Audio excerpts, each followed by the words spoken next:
BIM é um grande Big Data Analytics, né? Você está ali, você está gerindo informação geométrica, não geométrica, você está organizando ali os seus objetos, precisa ter nome, precisa ter requisito, o que você vai carregar, né? E tudo isso você consegue num BEP.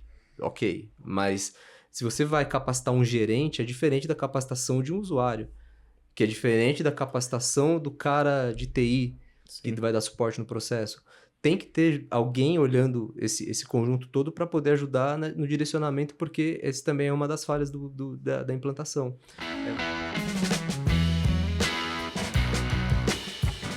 Fala aí, arquiteto Júlio na área. Fala, engenheiro Jonas na área. E começamos mais um AEC Tech. Aquele podcast de tecnologia na arquitetura, engenharia e construção. Então bora lá, Jonas. Hoje a gente vai falar sobre assuntos muito interessantes para grandes empresas e uma boa inspiração ali e inspiração para quem está escutando esse podcast hoje. É isso aí, estamos aqui com o Cristiano da OEC. E aí, Cristiano, dá uma palavrinha aí pro pessoal, quem é o Cristiano, como que ele veio parar na empresa e como que ele está hoje no mercado. Bom, primeiro eu agradecer pelo convite, em nome do CPF Cristiano e em nome da empresa também, Legal. né? A gente sempre que tem uma oportunidade de poder falar de BIM, principalmente, que é a minha área hoje lá, a gente sempre dá um jeito, porque sabe da importância que é, principalmente no momento que a gente está vivendo dessa transição, né, de tecnologias e ainda tem grandes barreiras culturais por vir, enfim. Então é muito louvável ações como essas. Legal. Um prazer estar aqui. Vamos lá. Tenho hoje 20 anos de formado e decidi lá atrás, com 16 anos, alguns anos atrás, hoje eu estou com 46. Então eu decidi em um momento da vida ali que eu queria ser engenheiro, eu queria fazer faculdade, na verdade. Tenho uma origem que não é tão abastada e eu estava no momento lá num trabalho que eu fazia para pagar cursinho, né? E naquele momento eu pensei e falei, bom, eu vou dedicar esforço aqui para fazer alguma coisa, já que não tinha muitos exemplos em casa, né? Bati na mesa sem querer. Você pode cortar. Fica tranquilo. Mas ali eu tava lá no momento pesando 2 kg de batata e veio na minha cabeça e falei, cara, será que eu vou fazer isso daqui a vida inteira? Não, acho que não. Então eu quero fazer alguma coisa, né? E ali eu coloquei na cabeça que queria fazer alguma coisa relacionada com exatas. Aí, por exclusão, convergiu naturalmente para a área de engenharia. E foi quando eu prestei a primeira vez vestibular na FUVEST, não entrei. Porque como não tinha muita grana, o caminho era, vou fazer uma de graça. Só que a gente sabe que a concorrência alta. é mais acirrada. E ainda assim eu consegui. Eu fiz um cursinho à noite. Consegui ir para a segunda fase, mas aí não passei. Aí falei, pô, se eu conseguir, levando mais ou menos aqui, acho que se eu me dedicar eu consigo. Fiz mais um ano e foi quase, bateu na trave, não consegui. Aí no terceiro ano eu ia desistir e ganhei uma bolsa. Até um dos professores lá do cursinho me chamaram e falaram, não, você não pode desistir agora, você gosta, você é dedicado. Falei, pô, mas já tô com quase 20 anos, meu pai tá me cobrando em casa, tem que ajudar e tal. Falei, não, se o problema é dinheiro, você vai ganhar uma bolsa então, só que você vai ter que fazer de manhã. Ali foi a base. Então eu consegui ali fazer um cursinho bacana, estudei mais, tive mais acesso. E foi quando eu entrei na Poli, em 99, turma 99. E consegui me formar em 5 anos em engenharia civil. Ali, dos 180 que entraram, tava lá no meio dos 17 que concluíram em 5 anos. Poucos. E ali, naquele momento, quando eu já estava pro 4º ano, eu já estava meio que direcionando para onde que eu queria ir, né? Então, eu tinha um sonho real mesmo de, vendo o mercado de engenharia, tinha um sonho de trabalhar na Odebrecht mesmo, né? Pelo que representava na época, o que a gente olhava, as obras em que atuava, em escala nacional, mundial, em escala público-privada, o fino da engenharia estava lá, então na minha cabeça, pô, eu quero trabalhar lá. Mandei currículo, não rolou, não passei no processo seletivo, mas eu já tinha ali plantado o gosto da engenharia, né? Então, recebi o convite de um professor para trabalhar na EGT, Engenharia, que é focada em obras de arte especiais. Então, foi a melhor escola que eu pude ter profissionalmente, porque eu trabalhei com gente de muito alto nível, com também projetos muito interessantes do ponto de vista estrutural, porque era do grupo que gostava de resmate, né? Então, o galera que gosta de resmate cai naturalmente, né, em projeto. E aí rolou, né? Fiquei um tempo lá, depois... De 2003 até 2012, eu trabalhei basicamente com projetos.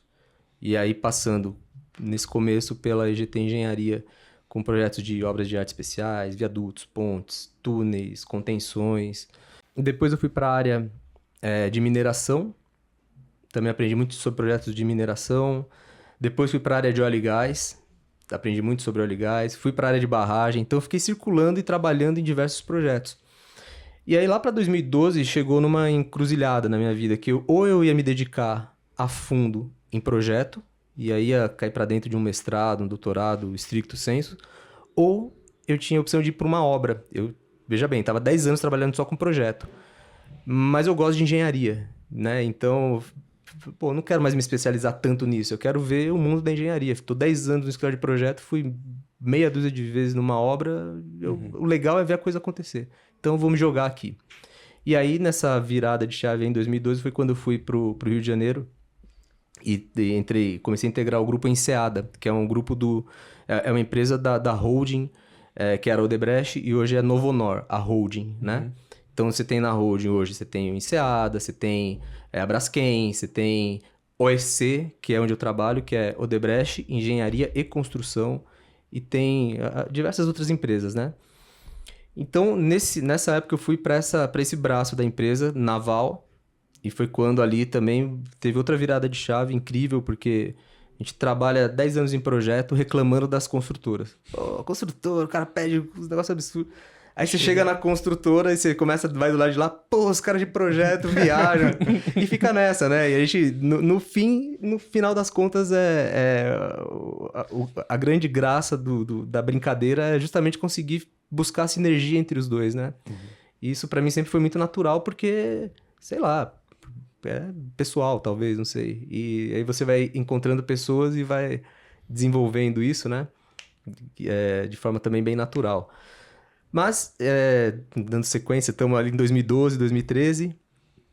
Fiz ali pude integrar um trabalho muito bacana de conversão de plataformas, né? De VLCC, Very Large Cruiser Cruider, para FPSO, Floating, Producing, Storage and Offloading. Então, na verdade, a Petrobras pegava ali uns naviozão gigante de cargueiro, pega esse cara, reforça e vira uma planta para produzir, né, no pré-sal. A gente conseguiu ali entregar 2 plataformas, a P-74 e a P-76, para as integradoras. E ali em 2016, 2017, a carreira deu uma interrompida, né? A gente entregou as plataformas e aí veio junto uma carta de demissão também. E a empresa honrou todos os compromissos legais. A gente sabe que nessa época as empresas em geral de engenharia e construção deram uma rateada, deram uma ramelada porque quebrou as pernas. Você não tinha emprego, não tinha trabalho, não tinha obra. Aí foi quando eu voltei para São Paulo. E nessa época eu comecei a estudar BIM por iniciativa própria. Porque vi que, quando eu vi a conceituação ali, falei, cara, se eu tivesse isso aqui, talvez eu tivesse menos barba branca hoje. Porque é muito melhor pensar de forma paramétrica. E isso para mim é óbvio, é natural. Principalmente quem trabalha com projeto. Porque todo mundo de projeto tem ali as suas planilhas. Ou faz as suas próprias planilhas, ou pega do colega. Mas é sempre, você vai dimensionar uma viga. Pô, cara, você tem o vão, você tem a seção, você tem a carga, você tem ali uma rotina de cálculo que você pode automatizar. Então é muito natural para o cara que trabalha em projeto trabalhar de forma automatizada. E ali, quando comecei a entrar em contato com esse universo, eu vi que tinha um mundo ali a explorar. E comecei a estudar por conta, comecei em congresso, comecei a conhecer pessoas que estavam na área. Tenho um amigo que estudou comigo, que ele trabalha já trabalhava naquela época com implantação de BIM, onde ele trabalhava, que era na JNS, que trabalha até hoje. E a gente trocava muita ideia. É amigo pessoal, é brother, assim, padrinho de casamento, né? E irmão, assim, que... durante um tempo a gente trocou muita ideia sobre... E fui criando ali alguma coisa, né? Algum conhecimento. Pude também depois ir para Federal do ABC, onde tem uma amiga que é professora lá. E pude levar também um pouco de... compartilhar um pouco de conhecimento com a molecada lá. E falava também sobre BIM. Comecei a caçar algum caminho ali, né? E aí passei por algumas projetistas também nesse período. De 2018 até 2022, mais ou menos. E sempre pelos escritórios que eu passava, buscava de alguma maneira me alinhar com os princípios ali de implantação, como que a gente poderia trazer engenharia digital, como conviver nesse universo que tem software para todo lado, que tem demanda para todo lado e ainda rola um certo desconhecimento a respeito. E aí, 2022, eu tive algumas experiências e estava até um pouco frustrado nos escritórios de projeto pelos quais eu tinha passado, porque ainda tem uma barreira cultural muito grande. Então, você chegar falando de BIM no escritório, onde tem ali todo um monte de cabeça branca, onde tem uma galera ali que já conseguiu muitos bons resultados ao longo da carreira, fazendo do jeito que eles vêm fazendo.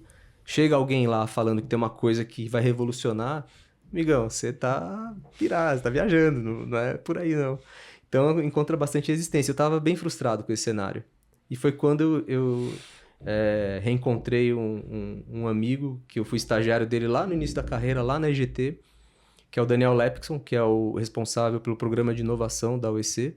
E é parte do programa de inovação, além de fazer o contato com startups e inovação aberta, fazer esse contato de forma...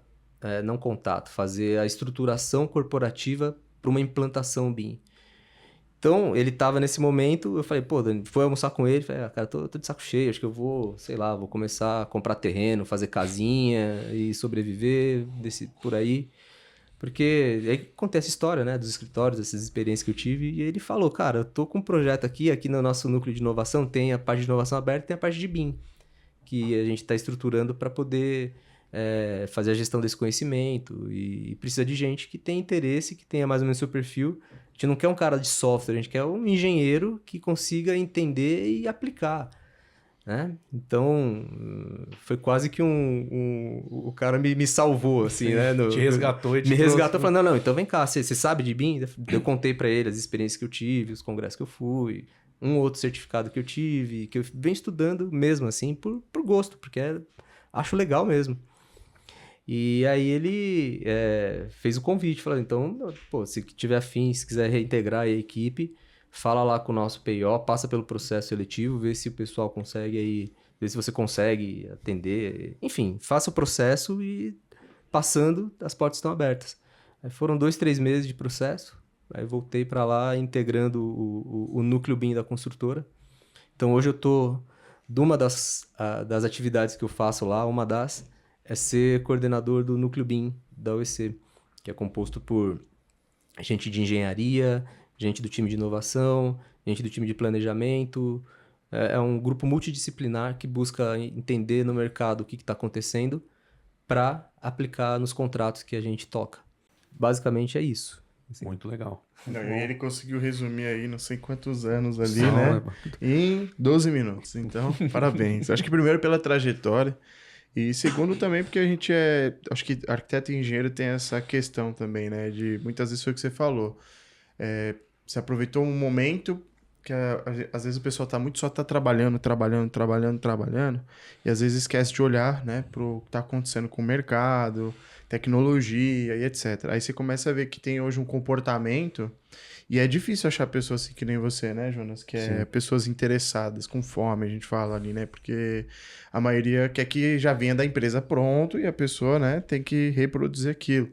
E muitas vezes a empresa, ela tem que renascer ali, dependendo do que for. Eu digo que o papel da inovação também dentro de uma instituição, principalmente grande, ela às vezes até destruir o próprio negócio, né? No sentido de... construir um novo. Construir um novo, porque eles estão... Às vezes é igual quando eu vou lá pra fora, eu falo, caramba, eu vi isso aqui fora e tal, né? Parece que eu vou pro futuro. Aí eu volto pro Brasil e falo, caramba, eu tô em 2014, nem em 24 eu tô. Então isso tem um lado bom, né? Você pode olhar o copo cheio e meio vazio, né? Ali no caso meio cheio, falando, cara, na verdade tem muita oportunidade e na sua empresa tem muita gente boa, né? Assim, a galera realmente é gabaritada, então assim, acho que tem esse momento. E felizmente o casamento ali que se deu novamente, né? Da sua expertise, juntar com o momento, porque muitas vezes a gente fala isso. O BIM, por exemplo, eu tô desde 2010 mexendo nisso. Então assim, a galera hoje tá muito mais fácil absorver conteúdo, abrir a porta também para querer ouvir, porque antigamente você ia falar, não, isso aí é novidade, tá? Hoje já não é mais, você chega pro cara, hoje isso aí já é concorrência, Porque novidade é quando você tá um pouco à frente do mercado. Aí você fala, não, agora você não tá sendo mais competitivo. Então acaba sendo uma necessidade do mercado e vai surgindo muitos players. E eu tenho uma primeira pergunta já para fazer nesse nosso bate-papo aqui. Primeiro deles, né? Acho que deve ter o desafio de montar essa equipe, né? Essa equipe multidisciplinar, como você diz. Como foi o desafio desse recrutamento ali da equipe de inovação? Porque a gente fez podcast com a CCR, com a Samara Mello, eu fiz com outras empresas também. E, cara, todo mundo tem meio que uma estratégia, né? Só que eu queria entender, assim, como é essa composição, porque, como a gente falou, demora você pegar pessoas que têm experiência, / certificações, / horas comprovadas com aquilo, o BIM, entre aspas, sendo novo. E às vezes você acha um pessoal que é mais novo, que sabe ferramenta, que nem você falou, o pessoal não tá procurando quem sabe a ferramenta, mas que tenha outras coisas alinhadas. Como que foi essa... Então vamos lá. Primeiro, só pegando a sua fala, de fato lá tem uma galera que é bem gabaritada, é até da cultura da empresa mesmo, de fomentar o desenvolvimento do ser humano, né? As bases da empresa são muito fortes nessa questão de educação pelo trabalho, educação para o trabalho, e tudo isso depende do ser humano, assim como BIM, não dá pra falar de BIM sem ser humano, né? Tem aquela classificação, né? Políticas, pessoas, processos. Não, tira pessoas porque pessoas permeia tudo. Processos são desenhados por pessoas. Tecnologias são aplicadas e utilizadas por pessoas. Normas são consultadas e feitas por pessoas, para pessoas. Então, tá tudo permeado por pessoas, né? Então, isso é um valor da empresa muito forte. Então, como que se deu essa estruturação do núcleo BIM envolvendo essas diversas partes? Nesses últimos anos, acho que por volta de 2020, 2021, foi identificada essa necessidade de ter um núcleo BIM na empresa por uma consultoria que foi contratada, né? O pessoal da inovação, o Daniel, estava muito à frente disso na época, levou o assunto para o conselho para poder ter uma estratégia top-down. Então, tá na meta do CEO, do LN, como a gente chama, né? Como a gente chama lá, que é o líder de negócios. Então, tá na meta dele fomentar e apoiar as iniciativas em BIM. Tá bom, como que faz isso? Então, no primeiro momento, foi chamada uma consultoria, que foi o Consultores BIM, né? Com o José Carlos Lino e o Wilton Catelani. Então, eles são os arquitetos do desenho do programa de implantação da OEC. E aí, esse programa de implantação veio ali com várias ações estratégicas, né? Então, ações de comunicação, de aculturamento, de fazer o link entre construtora e consultores. Mas é preciso entender a natureza, primeiro, da empresa, porque ela é uma empresa descentralizada nos contratos. O que isso significa? Significa que cada contrato tem o que a gente designa como empresário, que é o engenheiro que vai tocar, o engenheiro, o administrador, o arquiteto, não importa a formação, mas é o cara que a ele é delegada a responsabilidade de estruturar aquele negócio. Que negócio? Responsável por aquele contrato. Responsável por aquele contrato. E, sendo descentralizado, a gente tem lá diversos especialistas em cada área, e a gente tem obras de toda a natureza. A gente está com metrô, a gente está lá em Angola com refinarias, estamos lá no Porto de Miami. E tem os trabalhos aqui também, né? Junto com o SEDAI, a gente está entrando aí na concorrência pelas obras da Sabesp. Então, você pega aí saneamento, estrada, industrial, mineração. Cada uma delas está num nível de BIM, de maturidade. Os mercados, porque para cada obra daquela você tem um escritório de projeto especialista naquilo, você tem um conjunto de profissionais ali que tem um determinado conhecimento. E a nossa função lá, tendo essa realidade, isso foi relatado no plano de implantação. E aí, uma das atividades principais ali foi mapear, fazer esse entendimento. Então, assim, respondendo a sua pergunta, a estruturação foi dada por uma iniciativa do pessoal de inovação, que fez um alinhamento com o conselho e conseguiu transformar isso numa estratégia top-down. Vindo essa estratégia top-down, veio diversas ações ali correlatas, né? E uma dessas ações também era o mapeamento das obras. Então, a gente tinha ali uma entrevista com cada um gerente de engenharia indicava para a gente um focal point, que ou era ele, ou alguém que entendia ali da parte de projeto, que fazia esse link. E a gente, como se fosse um assessment, né? Vai lá, perguntava, marcava uma reunião, tinha um questionário em que a gente ia lá e ia ticando, né? Perguntas como, o BIM é uma exigência contratual? Vocês já estão trabalhando com CDE ou ainda só no GED? E aí, diversas perguntas meio que direcionadas em relação ao que seria práticas BIM, com o intuito de mapear. Nesse momento a gente não dá palpite em nada, a gente quer entender como que tá.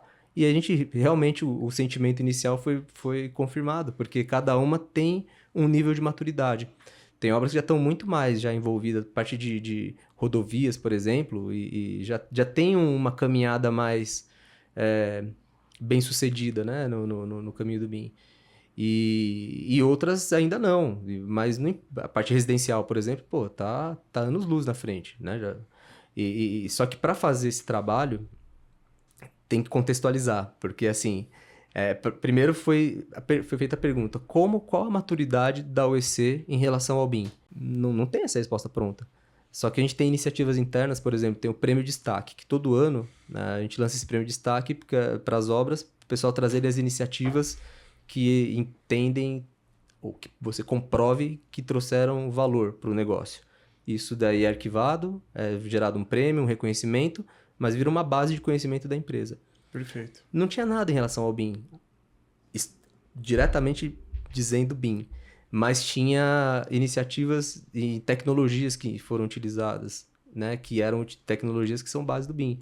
Então, lá a gente viu nos prêmios de destaque que tinham mapeamento, laser scanner, levantamento de realidade por laser scanner há 20 anos.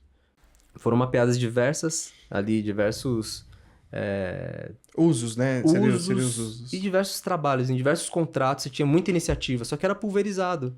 E esse conhecimento ia embora com o cara. Ainda mais depois do que aconteceu pós-Lava Jato, em que, de uma certa forma, as empresas de engenharia não tinham obra para fazer, não tinha trabalho, né, para tocar.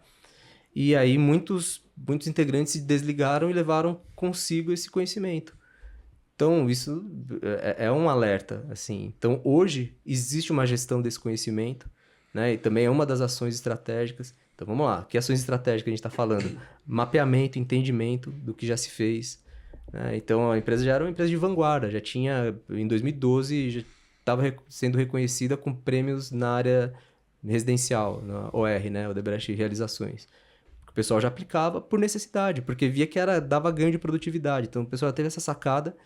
E com cliente privado também já tinha essa exigência, porque já tinha entendido que os ganhos estavam por ali. Os benefícios é claro, né? Para eles, redução de tempo, não ter aditivo, questões de compatibilização. Então, para eles já visualização, mais rápido. Com certeza. A gente até teve aqui, não sei se você lembra, o podcast com o Nardelli, do Mackenzie aqui. E o Nardelli, ele conta que lá no 2010, um pouquinho antes talvez, as construtoras chegou num processo tão crítico de trabalhos ocorrendo simultâneos, que eles foram atrás de novas tecnologias para dar apoio para isso, né? E ele conta que meio que foi elas que puxou, gente. A gente tá vendo um tal de BIM aqui, ninguém sabe fazer isso daqui, ó. E então eu imagino que tinha muito conhecimento que foi se perdendo e que agora vocês devem estar nesse trabalho de resgatar, né? Não só, sim, com certeza. Tem esse trabalho de resgate desse conhecimento e de construção dos novos também, porque a tecnologia mudou. A tecnologia mudou, as obras foram acontecendo, então foi uma necessidade mesmo ter esse programa de estruturação interno, para justamente ter essa gestão do conhecimento, que hoje fica com o pessoal da inovação, que tem um BIM estratégico lá, que eu faço parte através do Núcleo BIM. Mas hoje eu dou apoio direto na parte de engenharia industrial para ajudar ali a mapear os processos também e poder... Sempre a regra do jogo é muito simples, é entender como que tá a coisa. Uma vez que você entende, você consegue direcionar esforços para elevar a maturidade e aí atingir um certo patamar de produtividade que seja melhor do que o patamar anterior, né? Então... Não tem como fugir disso. Na verdade, é um trabalho meio infinito, né? Porque você pega, por exemplo, se também não tivesse acontecido isso, não se tinha necessidade, É aquele famoso, sempre deu certo, sabe? Então, acho que quando você passa pelo... Tava falando isso esses dias com você, né? Falei, quando a gente tem um desafio, um problema, na verdade ele tá preparando a gente pro próximo nível, né? Então, assim, Exato. muitas vezes, hoje a gente tá com essa mesma ideia de tanto olhar as empresas, de, olha, tudo bem, as pessoas são o principal ativo de uma empresa. Uma empresa que tem muitos anos, ela tem muito conhecimento, muitas horas de experiência ali. O quanto dessas horas, de fato, estão sendo reutilizadas para que a expertise dela se multiplique? Porque você até usa a tecnologia para isso, utiliza processo. Só que o quanto você tem de gestão, que amanhã você fale, olha, tem uma dúvida aqui de como que faz uma ponte X. Cara, a gente já fez 20 pontes dessa. Não, mas aí chama a pessoa, aí a pessoa já não tá mais aqui. É o famoso reinventar a roda. Reinventar a roda. Você fica reinventando a roda o tempo inteiro. Então, se não hoje, tiver uma gestão. Hoje a gente está nesse processo, e ainda mais utilizando com IA. Então a gente está num processo hoje de... Quando todo mundo está pensando que a IA, ou seja, alguma inovação tecnológica, vai resolver alguma coisa, sabe, ali do cara, o robô construindo. Eu falei, gente, isso aí para mim é de menos, sendo bem sincero. O que a gente tem que fazer é, o quanto a gente está reutilizando o mesmo conhecimento, para que amanhã alguém vai perguntar, já está no nosso banco histórico isso daí, a gente não vai errar de novo aquilo. E outra, quantas horas a mais você já está na frente de um concorrente também, porque você tem isso. Então acaba sendo uma oportunidade infinita, que nem eu falei, porque você tem que começar a separar o que é bom, né, do que foi o aprendizado, para justamente foi aquilo que você falou, não inventar a roda, o cara não errar de novo. Eu fico pé da vida quando a gente erra a mesma coisa várias vezes. Para isso acontecer, tem que ter condições de contorno bem estabelecidas, né? Por exemplo, decisão top-down. Você tem que estar alinhado com a sua liderança, porque se não tiver, não consegue desenrolar, né? E é fundamental essa parte da gestão do conhecimento, porque se você não tiver protocolos, rotinas bem ali definidas, se perde. Você faz uma vez e depois não vai. Se você não tem esse monitoramento constante, Sim. a coisa se perde. A gente fala que tem que ter os defensores, viu? Porque se não tem os defensores de uma causa, eu falo isso o tempo todo pro Jonas, assim...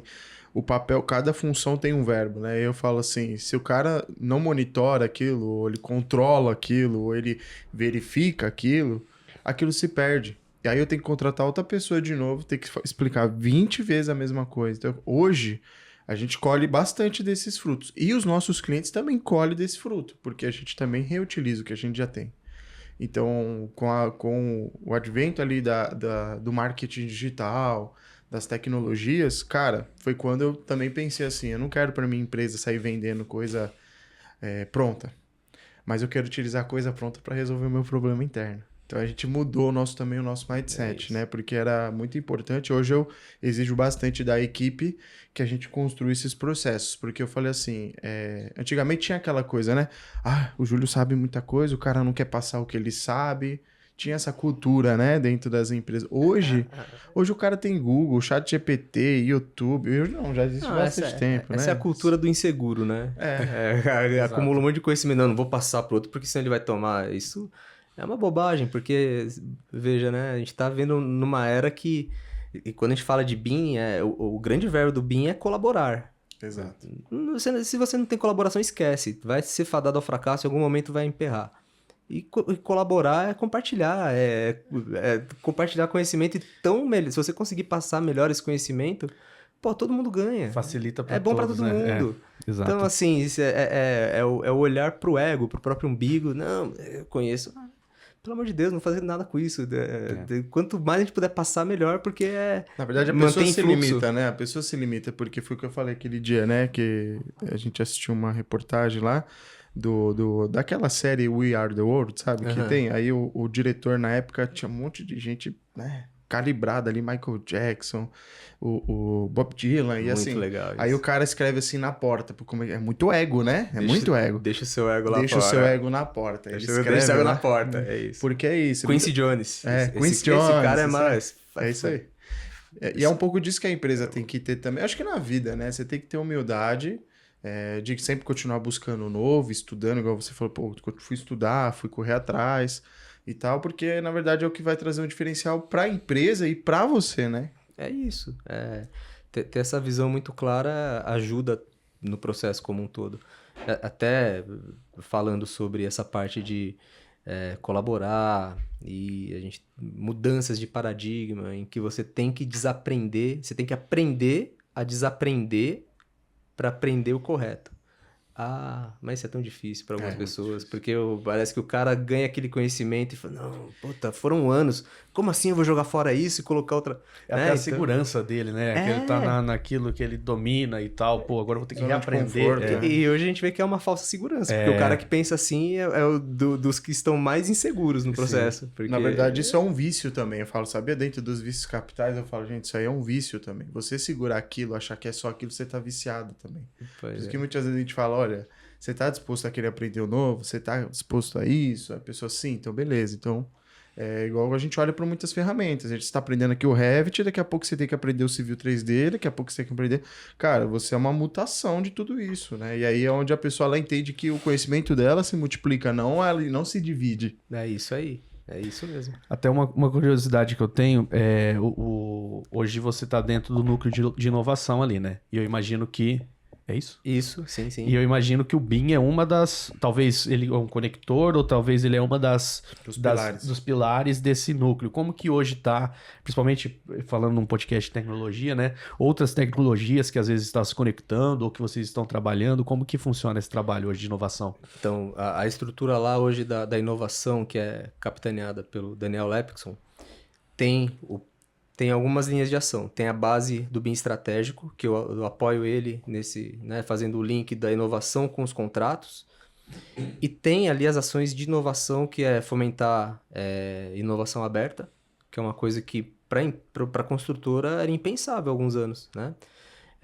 Como que funcionava basicamente nas construtoras? Você tinha alguma dor, você chamava um consultor, e esse consultor vinha, pode ser uma projetista, mas era alguém do ramo da engenharia.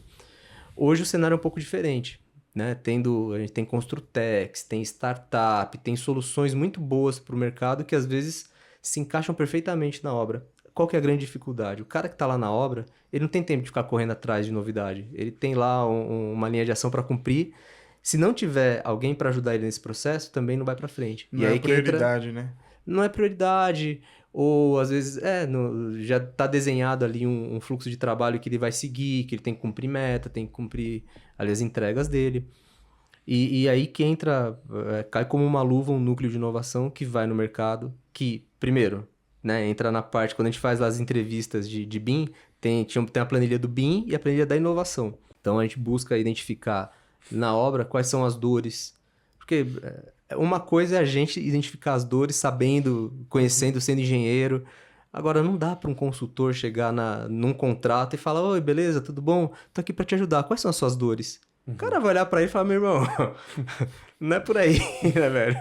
Então, tem que ser direcionado. Tem que ser direcionado e tem que entender. Então, a gente, passo a passo, já tem aí algumas... A gente já tem parceria com umas 15, 20 startups que vai jogando... Né, conforme as necessidades dos contratos,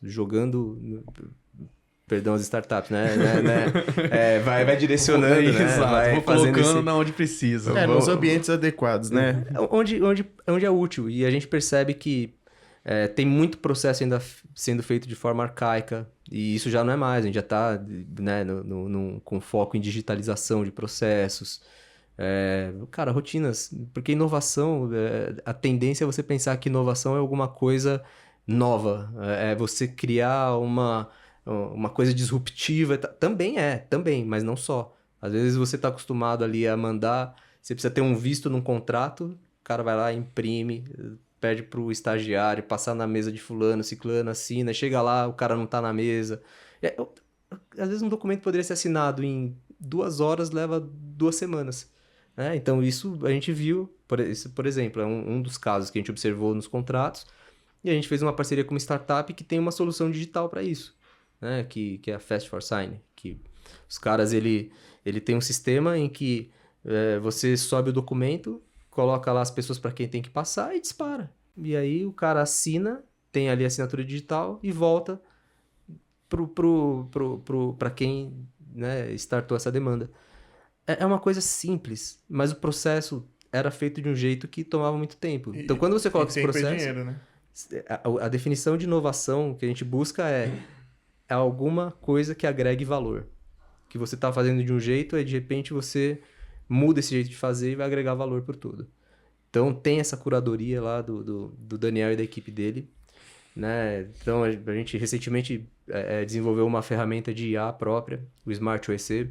É quase que um agente, um parceiro para ajudar a gente a analisar a documentação técnica, proposta. Você tem lá tomos de 2.000 páginas, às vezes, e estudar aquilo é muito demorado e depende muito do ser humano também, porque pode passar uma outra coisa. Tem lá um sisteminha agora que a gente sobe o documento, faz as perguntas, do que se trata esse documento, quais são os pontos, os riscos para a construtora, por exemplo. Então, isso Show. Isso não sai no Google. Ele faz inferências, a inteligência pega lá e busca enxergar riscos, oportunidades.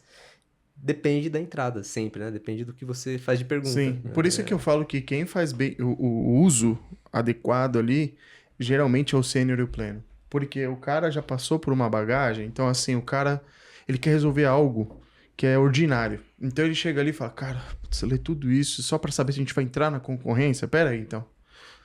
E você já sabe as perguntas que você vai fazer. É igual quando você anda no escritório, é que você não tem uma IA que anda no escritório, mas se você anda no escritório, você bate o olho em 3, 4 telas, você já pega 4 erros. Porque quantos anos se passaram? Tá treinado já. Porque seu olho tá treinado. Então, é a mesma coisa, eu vejo a IA. Ela entra como se fosse igual Homem de Ferro, né? Uma armadura que vai potencializar tudo que você vai fazer ali dentro. Então, a gente também usa também dessa forma, né, Jonas? Principalmente, o Jonas outro dia me mostrou que ele estuda inglês falando com a IA, então... É isso, É isso, cara. Assim, a gente tem que aproveitar da melhor forma. Por isso que eu entendo que vai ter esse conceito de multi-agentes, né? Que todo mundo fala. Eu acredito que esse é o futuro mesmo. Né? Igual... É bem Matrix. É bem Matrix. É bem Matrix. Não se iludam. A grande questão é que a gente tá vendo a era das narrativas, né? Então, qualquer narrativa que faz sentido pode virar uma verdade para uma pessoa. Mas aí pensando em narrativas e copo meio cheio, copo meio vazio. Você pode ter uma IA que pode destruir o mundo, e você pode ter uma IA e você pode fazer uma parceria ali que seja produtiva. Você usar a IA a seu favor. Né? A gente fala muito de ter uma sinergia homem-máquina. É isso. Assim, e vai ser tão melhor os resultados quanto melhores forem as entradas, as perguntas. Com certeza, um cara pleno, um cara sênior vai ter uma visão ali que vai ressaltar o que pode ser vai extraído. Potencializar ele, Potencializar. Né? Porque a gente falou sobre isso até com o Herbert, Sim. né? Fala assim, às vezes tem muita... Acho que eu estou estudando bastante sobre IA também, então assim, sobre como as pessoas estudam e se comportam com a IA, que é algo novo ainda. Então assim, o primeiro ponto de barreira nesse estudo é assim, as pessoas têm medo. Essa máquina vai me substituir? Isso aqui vai... Há quanto tempo atrás, eu lembro que eu andava na construtora, a gente mexia com o Dynamo, e aí, eu não sei se eu já te contei essa história, e a gente fazia rotina, a pessoa ficava lá uma semana desenhando rodapé, cara, no Revit. Aí na época, eu com a Joyce, vamos fazer... A Joyce sugeriu, vamos fazer clica no ambiente, desenha o rodapé e tal. Não, vamos criar o processo. Aí demorou alguns meses para chegar no processo da rotina.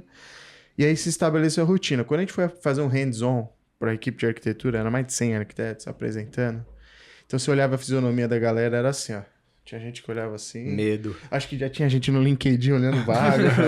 Sabe, você fica olhando as fisionomias. Eu lembro que um desses rapazes chegou para mim depois, coisa de 1 hora depois. Saiu todo mundo do evento, tá? Chegou assim e falou, cara, você vai destruir a gente, cara. Você vai destruir a gente. Eu falei, por quê? Aí ele falou, não, esse negócio aí daqui a pouco tá fazendo tudo que a gente tá fazendo. Aí, isso foi em 2018, 2019. Aí, depois de um bom tempo, eu entendi o que ele quis dizer. Não no sentido do medo em si, né? Mas eu acho que as pessoas... aquele negócio que nem se assiste Tempos Modernos lá, né? Então, assim, as pessoas acham que automaticamente a máquina vem e substitui ela, entende? Perfeito. E aí ela não consegue... Depois que ela vence essa barreira, entende? Pera aí, eu não vou precisar ficar virando noite. Pera aí, eu não preciso fazer mais isso. Pera aí, isso aqui ainda não faz 100% do meu trabalho. Porque eu tô manipulando tudo isso. Aí ela entendeu que a ferramenta tá para ajudar ela e não o contrário. A gente teve recentemente, semana passada, inclusive, um workshop de inovação. Teve de BIM também, posso falar depois, mas pegando o gancho, né? E ali o nosso LN, o nosso diretor de engenharia e inovação, foi muito claro. Falou que a IA não vai tomar o trabalho de ninguém, mas vai te ajudar a ter tempo melhor de qualidade. né? Rotinas que você demorava muito mais, você vai conseguir, usando ela de forma adequada, você vai conseguir salvar tempo para outras coisas, né? Então, tem essa visão lá dentro da empresa. Sobre a IA de forma mais abrangente, assim, tem esse medo. Eu estava pensando sobre isso esses dias e vendo, por exemplo, a realidade de... Você pega, por exemplo, no caso de ônibus, né? Que tem um cobrador de ônibus lá, que é por lutas sindicais e tal. Não vamos mudar, tem que ter esse cara ali. Assim, do ponto de vista humano, honestamente, assim, eu fico até... É um cara que tá... É um ser humano que tá ali trocando as horas de vida dele por um salário, que não é um salário tão bom, e fazendo uma atividade que não precisaria ele estar fazendo. Ele poderia estar estudando uma outra coisa. Mas isso não se fomenta, né, no país, assim. Às vezes tem uma briga muito grande para manter o status quo e não mudar. E a gente lutar contra a mudança, você vai perder, porque vai mudar, quer queira você, quer não. Então, se você já está mais ligado, até costumo também falar sobre isso quando aplicado à engenharia especificamente. O cara tá lá, o cara é um engenheiro, seja lá do que for, tá ouvindo o tempo inteiro falar de BIM. Já era para esse cara estar pensando como que o BIM vai servir para ele, antes da IA. Porque hoje já tem BIM com IA. Você já fala em IAWP. Você fala em AWP, mas você não faz AWP se não tiver um BIM bem estruturado. Então, o BIM é a base, é o tijolinho ali que você tem que classificar bonito. A ISO 19650 devia ter uma catequese ali. O pessoal tem que introjetar aquilo mesmo e aplicar. Então, tem muitas questões aí relacionadas, né, com a IA, esse medo mesmo, que eu acho que é até cultural também. Mas não adianta. Ou você aprende e se adequa, ou vê como isso vai ser útil para você, ou se ficar brigando muito tempo, vai ser uma seleção natural. O princípio de Darwin se aplica perfeitamente aí. Ou você se adapta, ou você morre. Não, né? Não, e isso daí, a pessoa é só ela sair do mercado em que ela tá fissurada ali e ela pensar, pô, até anos atrás você tinha que ter um cortador de cana. Olha a condição que a pessoa tinha aqui para trabalhar e depois veio a máquina. E era uma condição insalubre, um trabalho completamente desumano de uma pessoa que tem que cortar cana. E hoje você vai ter um maquinário. E isso vai ser para qualquer mercado quando você tentar... você vai ter novas tecnologias para tirar aquele trabalho que não precisa. O cara ficar preocupado com uma rotina que colocava o rodapé, pensar muito pequeno pro trabalho dele, né?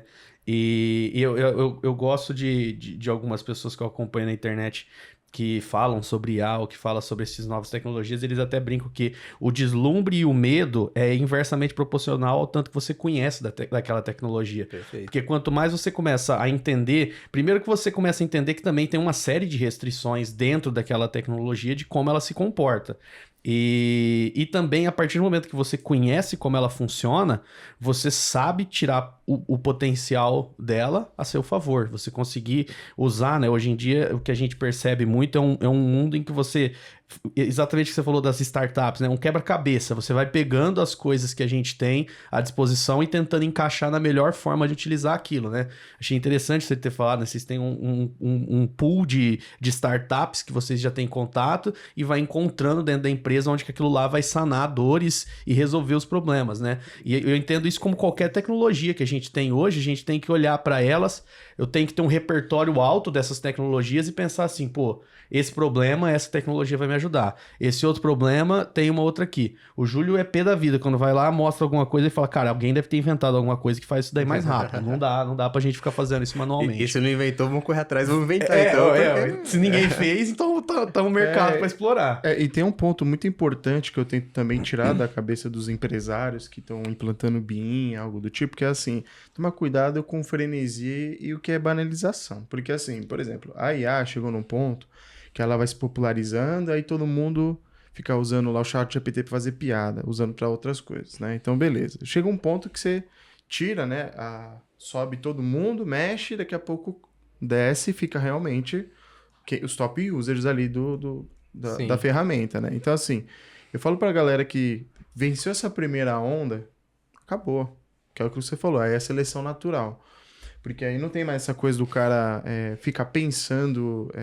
em coisas que realmente são braçais, que são ordinárias, que a pessoa gasta horas e horas e horas, igual você comentou. Porque eu lembro, assim, cara, eu já tive outros empregos lá no passado e eu já pensava, caramba, não dá pra usar tecnologia nisso? Eu sempre me questionei, porque eu acho que também tem essa questão, sabe? De você se perguntar, cara, sempre foi desse jeito? Sabe? Muitas vezes você consegue resolver muita coisa só se questionando. Claro, se questionando num propósito de buscar uma solução, né? Não só... É o que nos torna seres humanos, né? Então, assim, muitas vezes eu vejo que as pessoas só executam. Então, o medo dessa banalização da IA tá no sentido, assim, as pessoas hoje terem preguiça de pensar.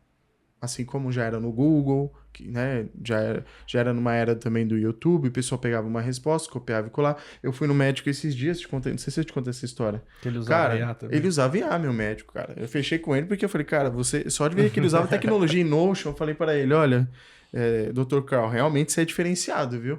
E ele dá aula, tudo, ele contando a experiência dele, ele falou, foi aplicar uma prova lá, aí ele falou, peraí, todo mundo tá respondendo igual? Pegou, criou uma LLM, pegou tudo que ele aprendeu e aplicou lá e falou, e viu lá que a galera tava colando. Aí ele usou o ChatGPT, usou um monte de coisa lá e falou assim, ó, agora eu vou criar 4 provas diferentes, randomizadas. Aí o pessoal, ele falou, acho que eu criei um problema. Eu vi uma piadinha de uma professora falando, eu pego uma prova, criança na 4ª série me vem com a despeito de... Como se...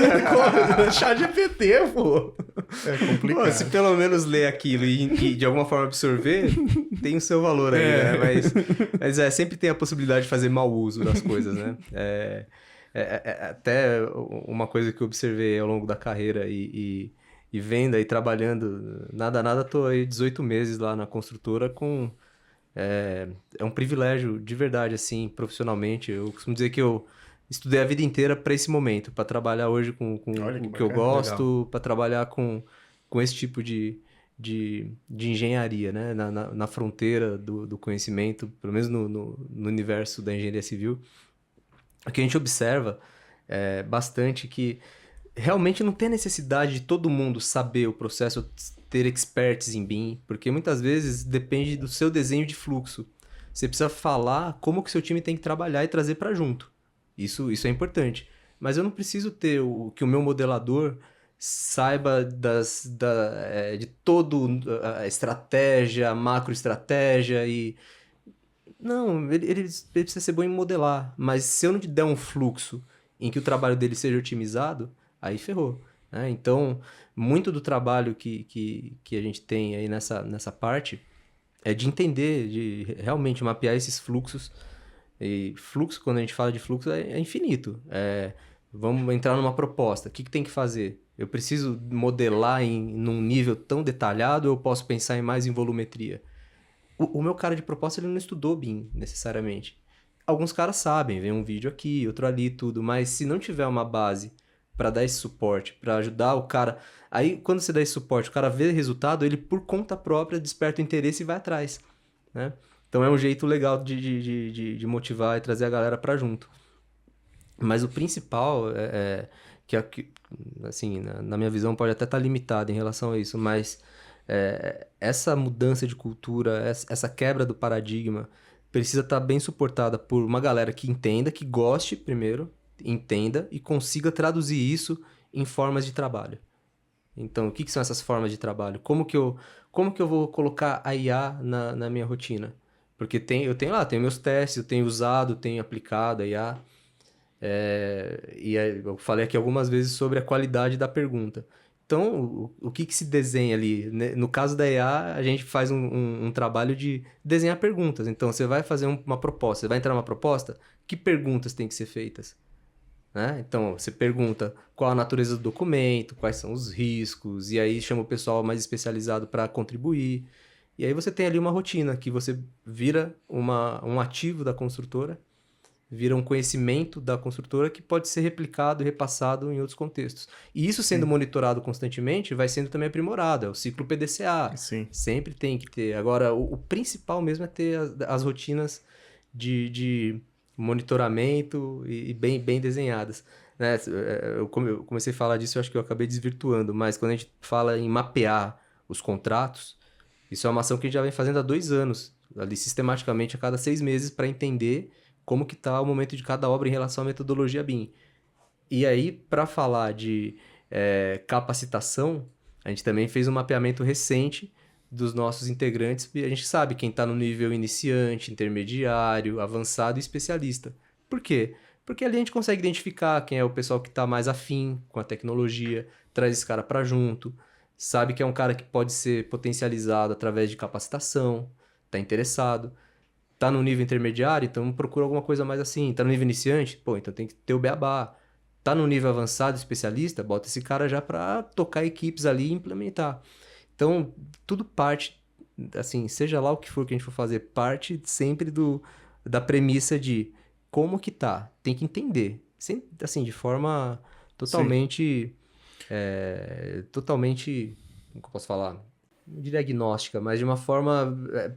para mapear, para olhar, sem querer dar palpite e entender a realidade para ver como você pode. Também, né? E com direção ao objetivo, né? Que é o que a gente falou aquele dia. Olha, vamos discutir sobre essa caneca. O quanto discutir essa caneca faz onde a empresa quer chegar. Porque tem isso também. Não adianta a gente ficar discutindo coisas randômicas ali, aleatórias. A gente fala, tá, o quanto isso que a gente está discutindo vai levar a gente pro próximo nível ou o objetivo que a empresa quer chegar, que consequentemente os colaboradores vão chegar também. Esse é o nosso discurso hoje aqui dentro, porque, isso aqui é legal, é frenesi e tal, não é o momento, guarda na gaveta, mas a gente olha mais para frente. E é assim que eu também vejo esse lance de como vocês olham as startups também, porque essas... Não tem uma bala de prata. Você vai falar assim, ó, cara, esse contrato precisa, aí entra a sua expertise. Né? Porque assim, ao mesmo tempo que a gente nunca estudou direito, como arquitetos e engenheiros, o advogado sempre existe numa empresa. Então, eu entendo que esses especialistas vai se tornar naturalmente para o arquiteto e para o engenheiro. O cara vai se tornar um especialista que ele vai ter que dar esse apoio.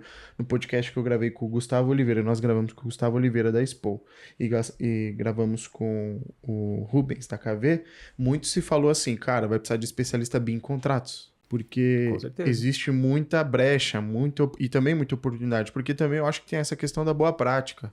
Até isso chegar num nível que todo mundo tá falando o mesmo idioma, já não tem nem BIM, aí é outra coisa que tá surgindo. Né? Mas Perfeito. assim, aí isso se estabilizou. O processo se estabilizou, entendeu como são as coisas. Eles vão falar, tá bom. Então aí eu até acredito que vai ser até mais fácil para absorver outras coisas mais à frente. Por isso que eu também falo, quem tá com BIM e IA é uma questão que o cara olha aquilo, cara, isso aqui gerencia informação. Sim. A gente trabalha com BIM, usa informação, então... Isso que é bacana lá do nosso núcleo de inovação, porque ele já está permeando a empresa além da engenharia. Então, o pessoal dos contratos, o pessoal do jurídico já estão fazendo, já anda fazendo testes com a nossa IA. A ideia é essa mesmo. Não dá para prescindir de um estudo mais a fundo, de ter uma equipe olhando para isso. Tem que fazer esse link. Porque, por exemplo, como que a gente consegue fazer o link de um contrato com uma startup? Além de conhecer o contrato e ver as dores, tem um fluxo ali. A gente entra no jogo da inovação, que hoje você fala muito em POC, em desafio, tem todo um linguajar da inovação hoje, tem uma série de práticas. A gente vem aí estudando há algum tempo sobre inovação, tem uma ISO de inovação que tem ali, que é 56.000, série 56.000, acho que a gente está na 56.002 e saiu recentemente a 56.001. E estamos de olho nisso também, estamos implementando práticas de inovação que você tem um fluxo, você entende o problema, aí você pega o problema, mastiga, transforma isso num desafio, joga para o mercado, aparece as startups com as soluções, a gente mostra para o pessoal do contrato, isso daqui tem aplicação, não tem, vamos fazer... É o lance de fazer a ponte, né? Porque o cara da obra ele não tem a cultura de ir no mercado buscar solução. Às vezes ele não tem nem tempo ou tá fechado aqui no que ele tá fazendo, né? No problema dele lá. O cara tá fechado no problema dele, ele às vezes não tem a visão do todo, às vezes não tem soluções. Então, por exemplo, uma coisa muito legal que tem dessa prática, assim, é que cada contrato tem lá 2, 3 iniciativas de inovação que a gente mapeia e começa a ter trocas. Então, começa a escalar.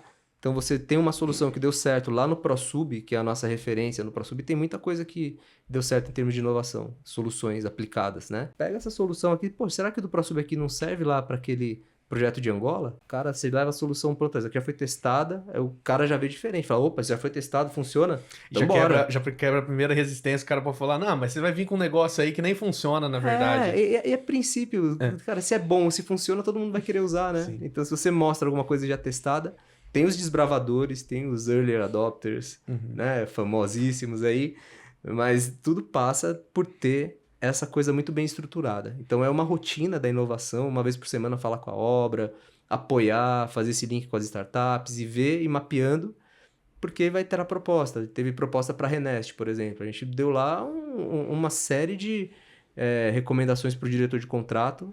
Falar, seu diretor, o senhor vai tomar as decisões aqui, você está buscando produtividade, está buscando competitividade, tem esses trabalhos que desenvolvemos nesses contextos de outras obras. Tá aqui, ó. Pá, dá pro cara. E aí ele toma a decisão, claro, sempre pautado pelo bom senso, pautado pela necessidade e tendo apoio nosso interno, né? Então, tem funcionado muito bem, assim. Então, Muito bom. nessa questão, tô aqui falando pelo Daniel, que é o nosso representante, mas eu pude trabalhar com ele e tive nessa rotina quando eu voltei para a construtora, né, em maio de 23. Fiquei 1 ano, basicamente, com ele, fazendo esse trabalho de mapeamento, do BIM estratégico, fazendo esse link da construtora com as startups também. Ações de capacitação são fundamentais. A gente nem falou aqui, a gente tá falando mas sem capacitação, esquece. Não, mas como que você vai capacitar? E escalar, né, também, isso dentro de uma empresa grande, porque eu ia te perguntar isso, porque tem os desafios também, né? Porque ao mesmo tempo que a empresa ela é muito grande, legal, tem essa visão de inovação justamente para fazer o experimento. Porque empresas pequenas geralmente vamos já testar com o projeto, é aquele trocar o pneu, o carro andando. Um transatlântico é mais complicado você ir trocando as coisas, né? Então você vai fazendo esses experimentos, até ia te perguntar, como que foi esse desafio? Cara, isso aqui, essa solução, por exemplo, a gente trabalha muito com laser scanner para compatibilização e acompanhamento de obra.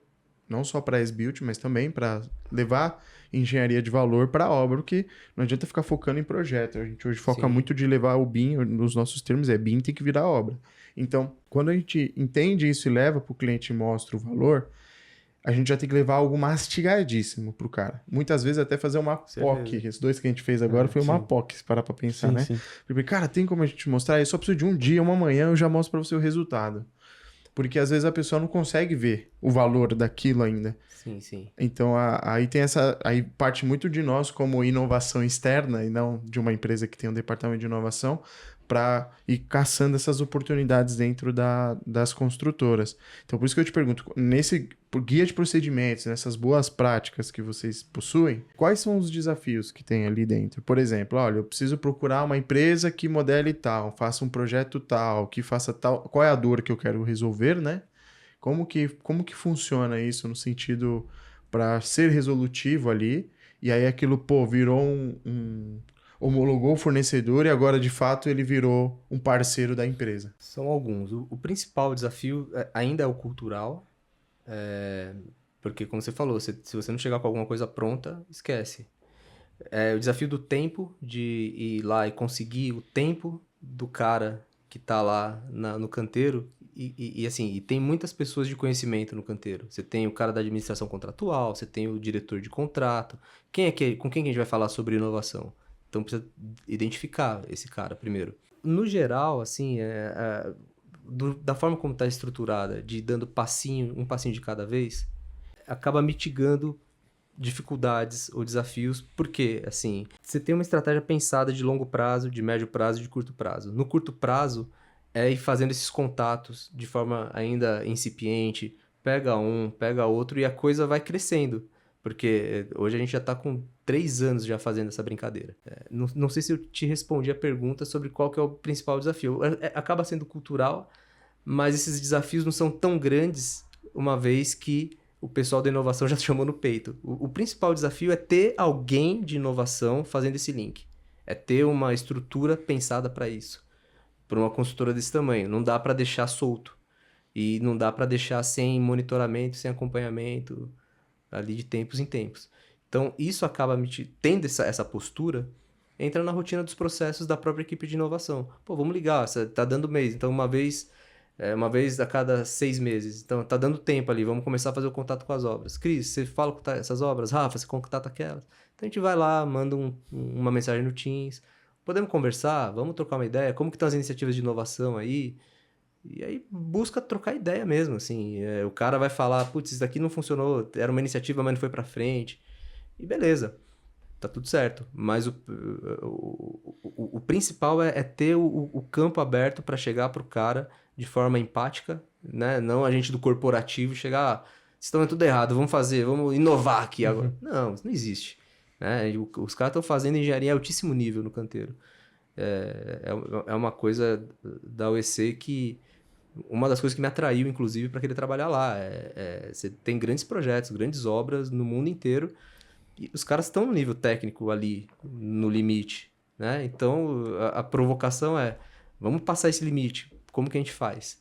Então, tendo alguém lá com quem você possa conversar, tendo essa pessoa tendo acesso à equipe de inovação, a equipe de inovação vai dar um 360 da empresa. Fala, ó, nesse seu contrato, aquela solução do ProSub, aquela terceira solução cabe, lá naquele de Angola, essa outra solução cabe aqui. Então, você começa a criar uma rede de iniciativas e de projetos, de POCs, de soluções que acabam sendo replicadas, escaladas. Algumas dessas iniciativas a gente acabou tendo algum reconhecimento do mercado. 2 anos seguidos aí estava na lista da top 100 Open Startup. Não,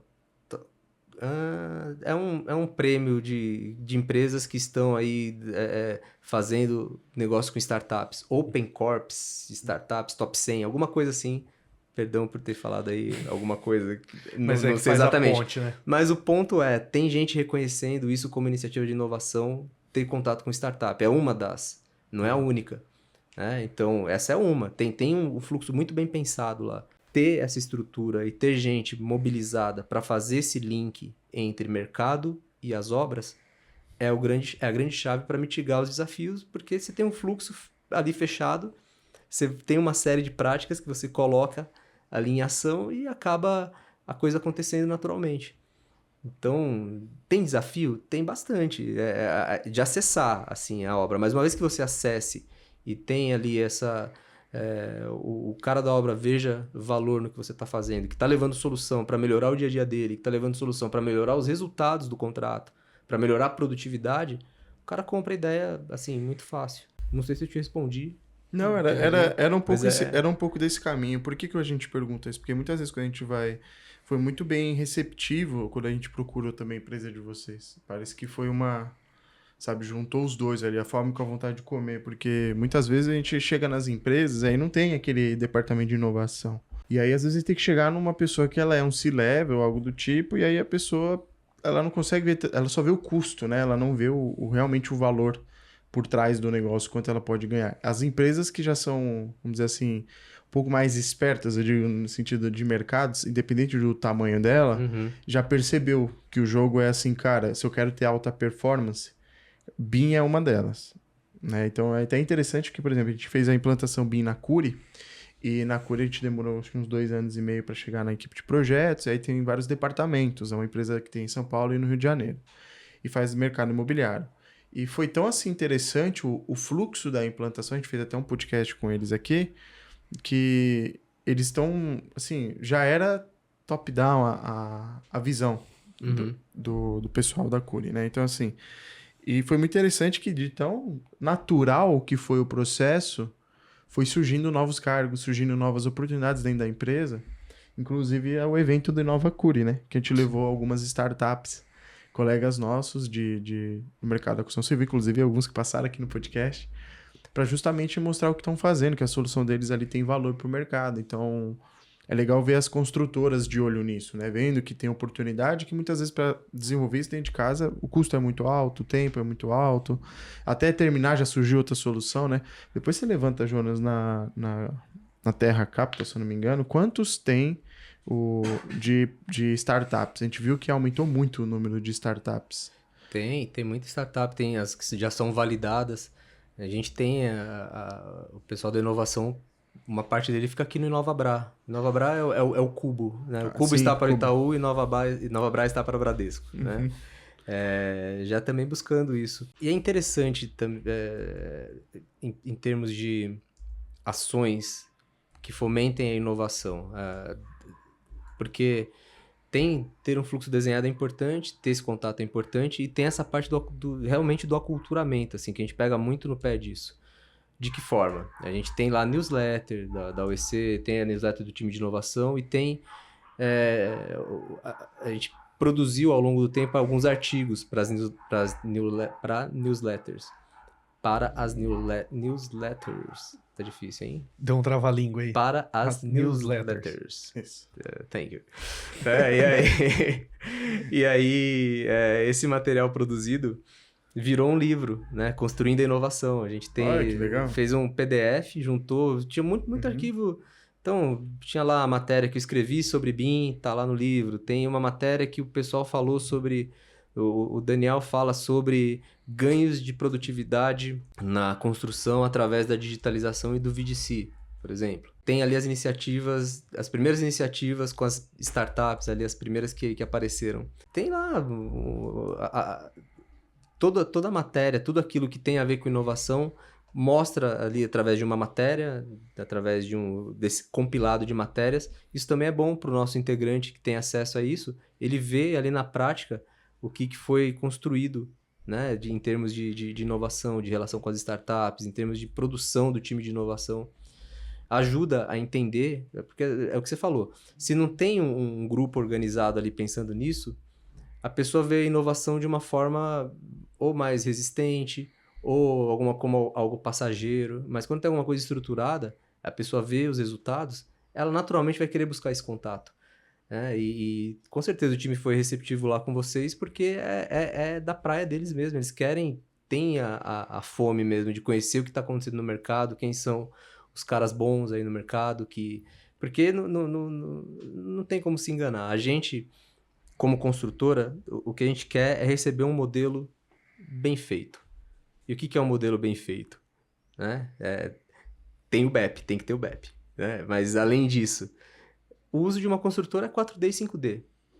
Você não consegue fazer isso se você tiver um modelo chechelento, né? Que o cara fez de qualquer jeito, só gerou um 3D, fez uns filminhos bonitos lá e tal. Cara, não adianta, né? Então, acabei desvirtuando aqui o assunto, mas o ponto principal que eu queria comentar é principalmente em relação a isso, essa parte de como que as iniciativas da inovação chegam para os integrantes, para eles se alinharem, para eles se comprarem a ideia e jogar junto, né? E como que identificar o que a gente como construtora precisa de verdade. E aí, para poder suprir essa nossa necessidade, é fundamental que os nossos parceiros estejam capacitados.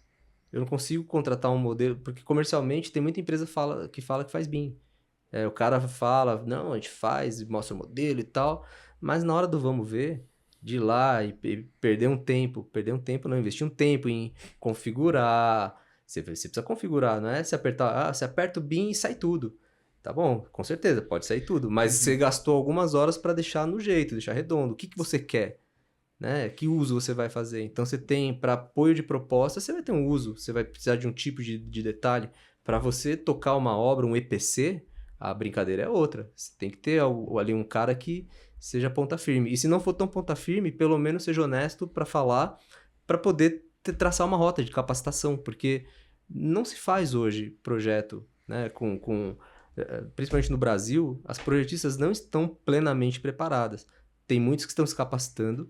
A gente viu aí um dado recente do BIM Fórum Brasil que fala que 20% das projetistas aderiram ao BIM. Tem outros 80% que estão olhando para o alto e esperando... Na verdade, esperando o cliente contratar, pagar ele para ele aprender BIM. Isso. Na verdade, a gente trabalha muito com isso aqui. A gente implanta BIM em escritório de arquitetura e engenharia. Resumidamente, aí você matou, é isso. Isso. Então, assim, a gente chega lá e tenta falar, cara, mas o BIM não é para construtora. Ela pode comprar mais benefícios de você usar BIM, mas BIM é para sua empresa também. Então, acho que é aquilo, né? Hoje eles também estão escutando um pouco mais porque tem uma pressão um pouco da construtora. Antigamente a gente fazia muito mais implantação em empresas de projetos. Hoje a gente está fazendo mais em construtora. Porque é quem vai contratar o projetista. Então, se a gente não criar a pressão aqui, como é que vai ter aqui?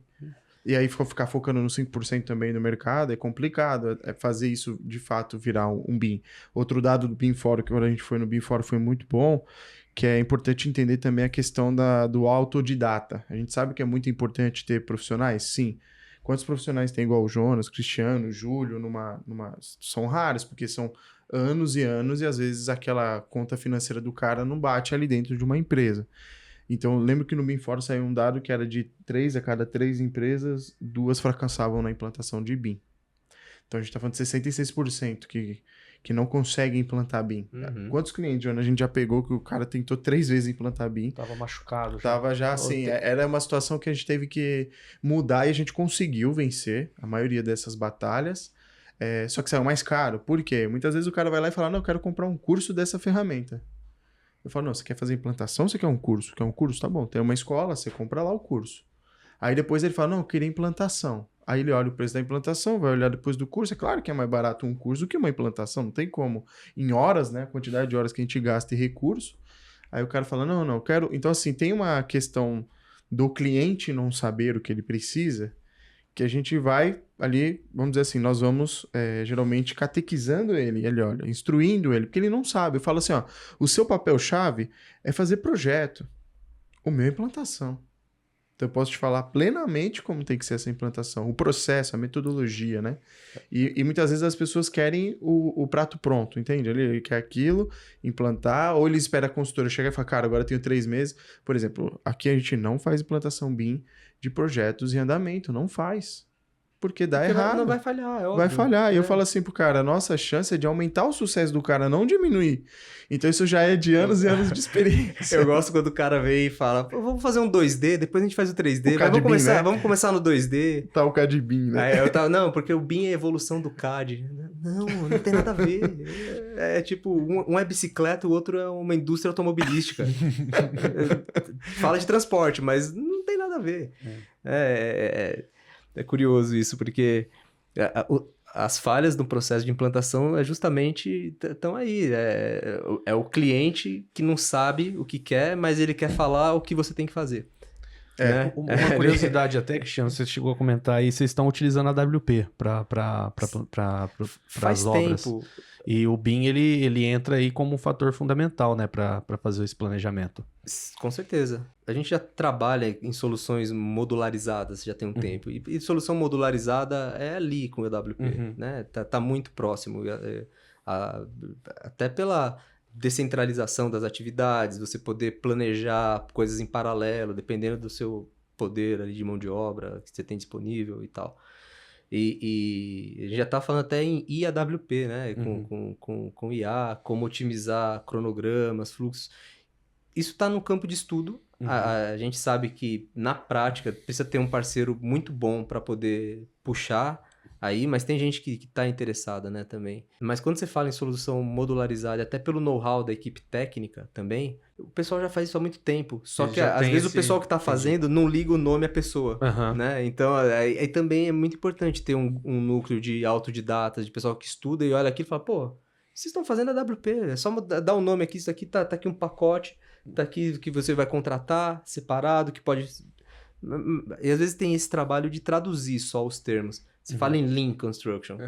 Pô, Lean, a consultora fez sua vida inteira, desde a sua origem, que é de otimizar recursos, de pensar, e vai lá na estratégia da Toyota, que tem bases muito boas, mas a base da Odebrecht, que a gente está até na semana agora da nossa cultura, que é o nome que tem agora, depois de uma atualização, que a base era Tecnologia Empresarial Odebrecht. Isso ninguém estuda, não vi ninguém falar sobre, mas você tem ali... Imagina uma construtora que foi fundada ali num pós-Segunda Guerra, que tinha uma construtora antes que estava quebrada, que era do pai do Dr. Norberto, o cara pegou a construtora e ali ele chamou já 4 mestres de obras, que já chamou de sócio, alguns desses eram negros, na década de 40, né? E o cara era sócio no sentido assim, ó, a gente não tem, isso que a gente tem é só eu, vocês aqui, e não tem obra, não tem dinheiro, Segunda Guerra tá aí, não tem material, pô, como que a gente faz? Essa história é conhecida lá dentro até, né? Que o pessoal teve que se mover ali, o pessoal, o Dr. Norberto, foi atrás de bancos e que tinha ali obras a fazer, mas não tinha ninguém que encarava, né? Porque não tinha material, ninguém era louco. Ele falou, cara, o negócio é o seguinte, eu sei fazer. Tem aqui meus homens que sabem fazer. Mas não tem dinheiro, não tem material. Vocês ajudam a gente a se levantar e a gente ajuda a levantar o prédio de vocês também. E ali começou, foi quando a construtora se reestruturou. Por que eu tô falando da nossa cultura e da tecnologia empresarial Odebrecht?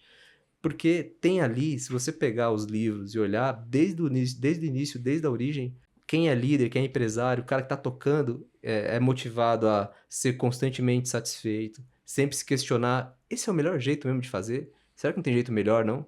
Então, assim, é automatizado isso, desde sempre. Então, por isso que, em alguns momentos, a empresa já estava à frente do seu tempo, conceitualmente, mas no ponto de vista tecnológico também, porque era ir atrás do que estava despontando.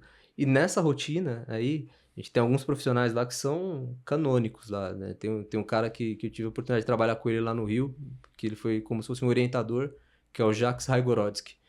Um cara brilhante. Esse cara foi aprender a levantar carga no Mar do Norte, fazer içamento de plataformas de exploração lá no Mar do Norte com ondas gigantescas e 2, 3 guindastes no meio do mar.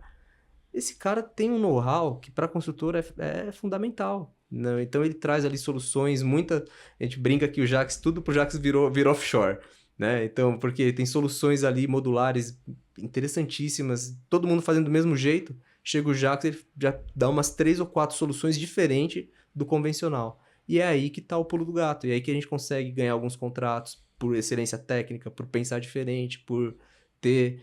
Isso é postura inovadora. Só que não tinha um núcleo de inovação enquanto ele estava fazendo e depende muito do Jacques, né? E esse conhecimento do Jacques ele já passou pra gente também. Tem uma porrada de prêmio de destaque em que ele foi orientador, em que alguma coisa ele estava ali envolvido. E como o Jacques tem diversos outros profissionais ali que tem alguma coisa diferente, que é uma experiência no outro ambiente que busca trazer. Então, você veja, a empresa já, na sua origem, já era uma empresa que pensava no ser humano, que dividia os resultados. Então, divisão de lucro, a gente vai falar há alguns anos aí, mas já começou na origem já pensando em, ó, a gente vendeu um negócio, teve resultado, é parte do funcionário também, tá envolvido ali como na partilha dos resultados, que é mérito do seu trabalho, do seu desempenho. Então, assim, no geral, a empresa sempre buscou trabalhar de forma produtiva, dentro do cronograma, entregar no prazo, porque é aí que a gente conquista o cliente, é num trabalho de excelência, né? E, eventualmente, a gente sabe que uma ou outra obra pode ter um aditivo contratual, pode ter alguma coisa que não foi entendida no escopo inicial, pode ter gente fazendo mau uso disso, né? A gente está falando de moral do ser humano, né? E não é de uma construtora em si. Então, você tem gente com moral questionável em todos os âmbitos da sociedade, né? E a empresa sempre fomentou justamente fazer o que é o certo, o que é o correto. Nesse aspecto, principalmente no aspecto técnico. Então, estou falando tudo isso aqui, por quê? Porque tem um DNA mesmo da empresa de ser inovadora, mas não tinha... O nome da metodologia. Não tinha metodologia, não estava alinhado aqui e tal, e isso está organizado. A empresa fez uma tese de inovação, em que teve uma consultoria para fazer isso, a Altavive, que foi quem desenhou o InovaBra, inclusive.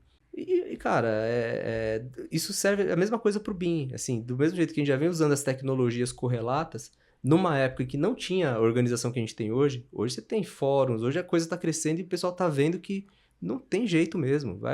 Ou você aprende ou você aprende. Se você não quiser aprender, tá bom, você pode procurar outra coisa para fazer, mas você não vai mais fazer engenharia alto nível. Então, engenharia alto nível você só consegue tendo muito bem estruturado um núcleo de inovação e um núcleo BIM. Né? Parece que eu estou puxando a sardinha para o meu lado aqui, né? Mas não tem como, porque é isso que a gente está falando.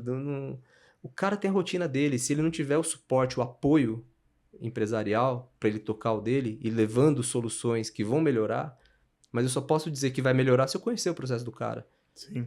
Eu só vou dizer que a ação vai ser efetiva se eu puder direcionar na medida correta. Né? Não tem uma frase, né? Nada mais desigual do que tratar desiguais de forma igual, né? Eu não conhecia, mas Fala de igualdade, Sim. você precisa saber onde você vai pôr energia, você precisa saber como que vai direcionar isso.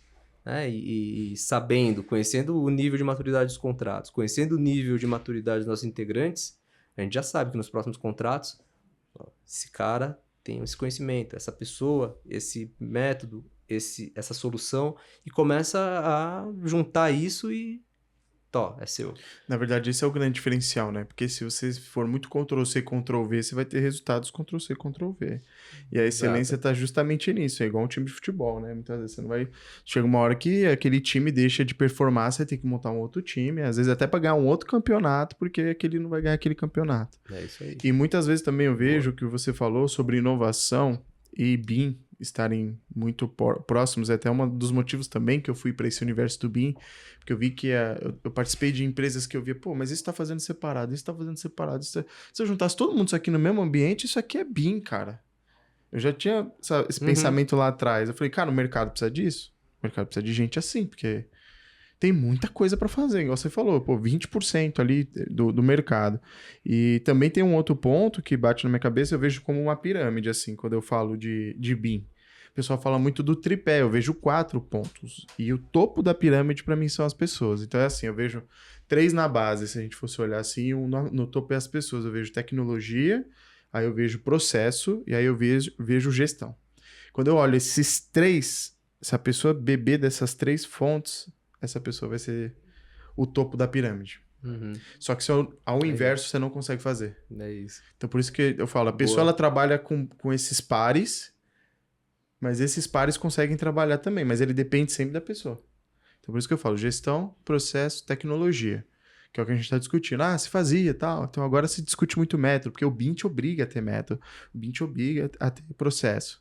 O BIM te obriga que as pessoas sejam capacitadas.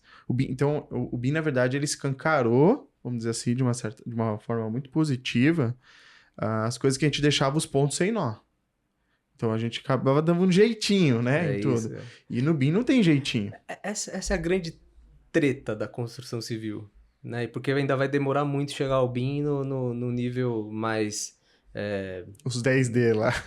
Cara, não, é muito louco isso, porque quando você vê os processos, assim, você tem que envolver pessoas, gestão, tecnologia. Então, quando você fala em relação a esses diversos braços e linhas de atuação, você tem papéis no processo. O BIM, realmente, ele obriga que você organize a informação, porque a gestão, no final, BIM é um grande Big Data Analytics. Né? Você está ali, você está gerindo informação geométrica, não geométrica, você está organizando ali os seus objetos, precisa ter nome, precisa ter requisito, o que você vai carregar, né? E tudo isso você consegue num BEP.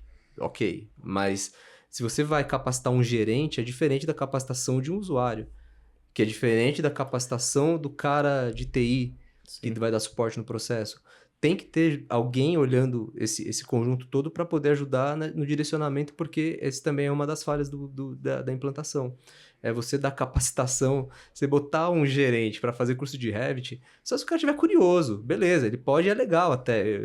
Eu adoro fazer curso e até pelo meu DNA de projeto não tem problema nenhum com software. Tô até quebrando a cabeça aqui para gerar uma superfície no Civil 3D. Nada de outro mundo, mas como não tô com a prática, então quebra a cabeça ali. Mas eu acho legal, para mim é um passatempo gostoso até. E ali já vou mapeando o fluxo. Mas não tem necessidade de você direcionar tantas horas pro cara ir lá e se matar no software.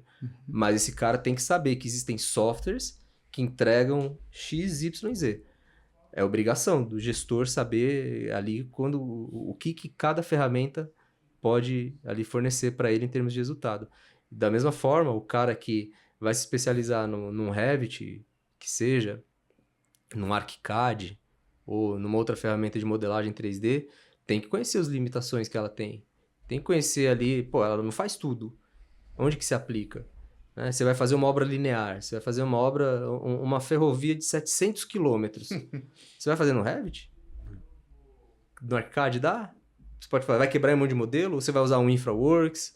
Ou você vai fazer... Você tem que ter uma gestão dos modelos, porque você não vai fazer um modelo... Você pode até fazer se quiser, para visualizar o trenzinho andando lá com a paisagem. Legal, tá bom. Mas em ordem prática, você tem uma série de detalhes ali e boas práticas que você precisa, né, desenvolver. Você vai fazer no Civil 3D, que é uma ferramenta excelente para várias coisas, mas para ver movimentação de terra em estudo conceitual é super prático. Você modela lá, bota referência, bota a superfície, bota lá um quadrado que pode ser o seu platô, e você varia, assim, é muito simples no final das contas, né? E eu tenho feito isso muito lá no trabalho, em relação ao que chega de novo. Eu olho assim e falo, putz, isso daqui dá pra fazer diferente. Então, tem alguém pra fazer? Não tem. Eu falo, ok, eu vou encarar, vou pegar, vamos Vai ver. ser eu. Vamos lá. O alguém sou eu. Alguém sou eu, mas aí pego isso daqui e levo pro meu gestor, ele já vê que tem. Fala, pô, realmente tem aplicação. Aí se aprofunda, né? E aí aprofunda, e aí quando já entra, a gente já consegue chegar no mercado com alguma coisa mais direcionada para os consultores, né? Porque se deixar para o consultor, vocês são consultores, mas a pegada do consultor é tentar entender, mapear, para ver onde que ele consegue dar a solução. Se eu chego para o consultor e falo, meu, eu preciso disso, já quero vocês aqui porque eu preciso disso, o seu trabalho já sai, assim, é uma flecha no alvo, né? Então ajuda é uma boa prática de mercado. A mira vai já correta, né? Porque assim, isso aí que você falou me veio uma história na minha cabeça. Na época eu trabalhei num projeto que foi um dos primeiros projetos, a gente fez um plano diretor BIM. Na época isso aí foi em 2017, 16 mais ou menos. E a gente usava ArchiCAD. Era 4 milhões de metros quadrados. A topografia, se eu não me engano, a gente fez essa topografia de 10 a 20 vezes de forma diferente. Primeiro começou de 1 em 1 metro, depois aí tinha muito triângulo, depois começou de 2 em 2 metros, depois de 5 em 5. Aí 5 em 5 perdeu um pouco de informação, então peraí, refizemos as polilinhas em segmentar. Então foi um exercício, aí tinha que fazer as vias na ferramenta. E era a única ferramenta que tinha na época ali, que a gente usava no escritório. Aí eu fui lá atrás de um que chama Arquiterra, aí, pra quem usa ArchiCAD. O Arquiterra era 2 vezes mais caro que o ArchiCAD. E ele vinha num dango, assim, você tinha que mandar de navio e tal, vinha lá da Itália, era um negócio muito louco. Aí colocava, só podia usar aqueles computadores que usavam, aí ele fazia o que o Civil 3D faz dentro do ArchiCAD. Tá. Cara, e a gente, pô, legal, foi indo. Quando depois de um tempo que eu parei de mexer no projeto, cara, só eu sabia mexer naquilo. Assim, então também tem essa questão. Às vezes você escolhe uma tecnologia e não necessariamente ela é a melhor. E detalhe, eu bati lá na época, eu mandei para o ArchiCAD, eu bati no limite do software do ArchiCAD. Tava com 120 GB de RAM no meu computador, com o último operacional, 2 placas de vídeo, tava com, sabe? E o software não conseguiu usar todo o hardware que eu tinha. Então eu batia lá no gerenciador de tarefas, olhava a memória, olhava... Cara, ele não usava, não tinha. Aí depois o pessoal da Hungria mandou uma resposta falando que, olha, o software ainda não conseguiu utilizar toda aquela tecnologia que a gente tinha. Aí eu falei, pô, então agora a gente tem que mudar a nossa estratégia. Aí segmenta modelo em 28 partes, sabe? Assim, foi uma loucura. Conseguimos entregar no final o projeto, deu para trabalhar com muita gente junto, foi um desafio, foi uma mega experiência, mas ao mesmo tempo foi um pouco traumático, porque você chega assim, pô, os softwares não atendem isso ainda. Então, foi quando depois eu comecei a estudar também o que esse mundo de infraestrutura é um mundo à parte. Porque quando a gente fala de predial é uma coisa, infraestrutura é uma outra escala. É outra escala, mas só nessa sua história já dá para mapear assim, coisas importantíssimas, né? Você pôs a mão na massa, você viu as limitações, precisou pensar numa estratégia, porque tinha questão de tamanho de arquivo. Isso, por si só, é um processo de aprendizado, né? E no final você saiu com uma experiência incrível, apesar de traumática. Acaba tendo limiar ali, né? Entre o traumático e o incrível. Na verdade, eu falo que um consultor é uma pessoa muito traumatizada. Porque eu falo assim, ela passou por muitos erros, não é muitos acertos, né? Então, assim, quando eu falo pra alguém, foi aquilo que a gente falou semana passada, que às vezes o pessoal tem a noção muito simplista do que é resolver um problema. Uhum. Então a pessoa aprende a ferramenta e fala, não, eu sou um consultor agora.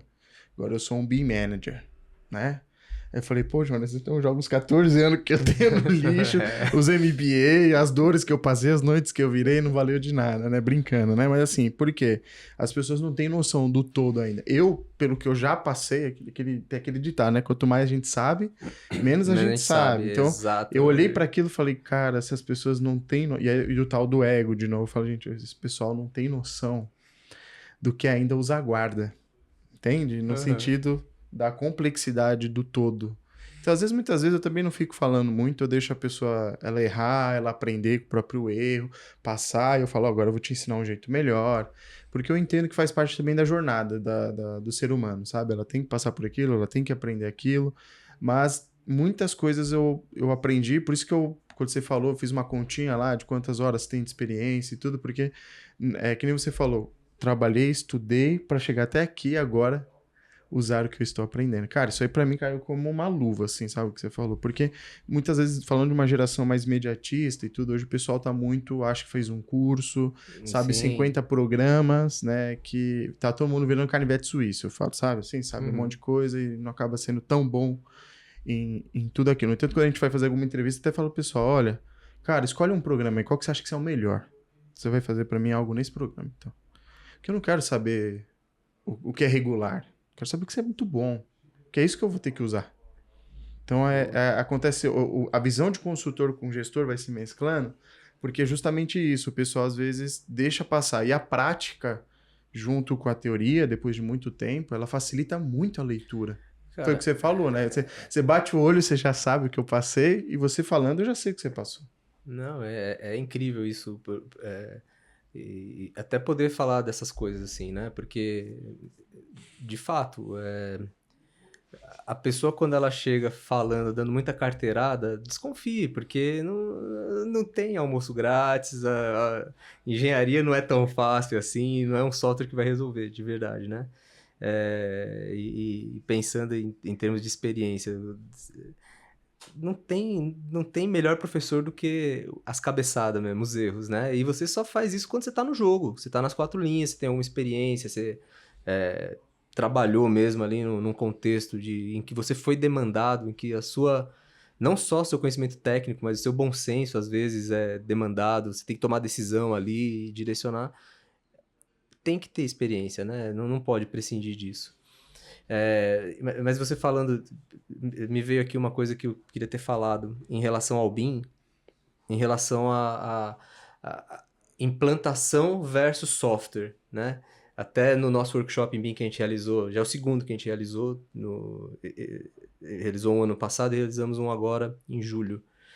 E a gente busca os melhores do mercado, né? Então, teve dois caras que eu quero destacar. Muita gente boa, mas passou lá o Suzuki. Acho que ele passou aqui também, Rogério Suzuki. Sim, Suzuki eu conheço. Gente finíssima. E ele comenta, né? Eu vou falar do Suzuki e do Lino. Em relação ao Suzuki, ele conta uma história que ele ia nos escritórios, de porta em porta, com um computador embaixo, Sim, mostrar sim. o CAD, né? Sim. E isso é um gancho importantíssimo para entender a natureza do BIM. Porque quando ele leva o CAD, ele está mudando a produtividade do desenho, mas continua sendo o produto um desenho 2D.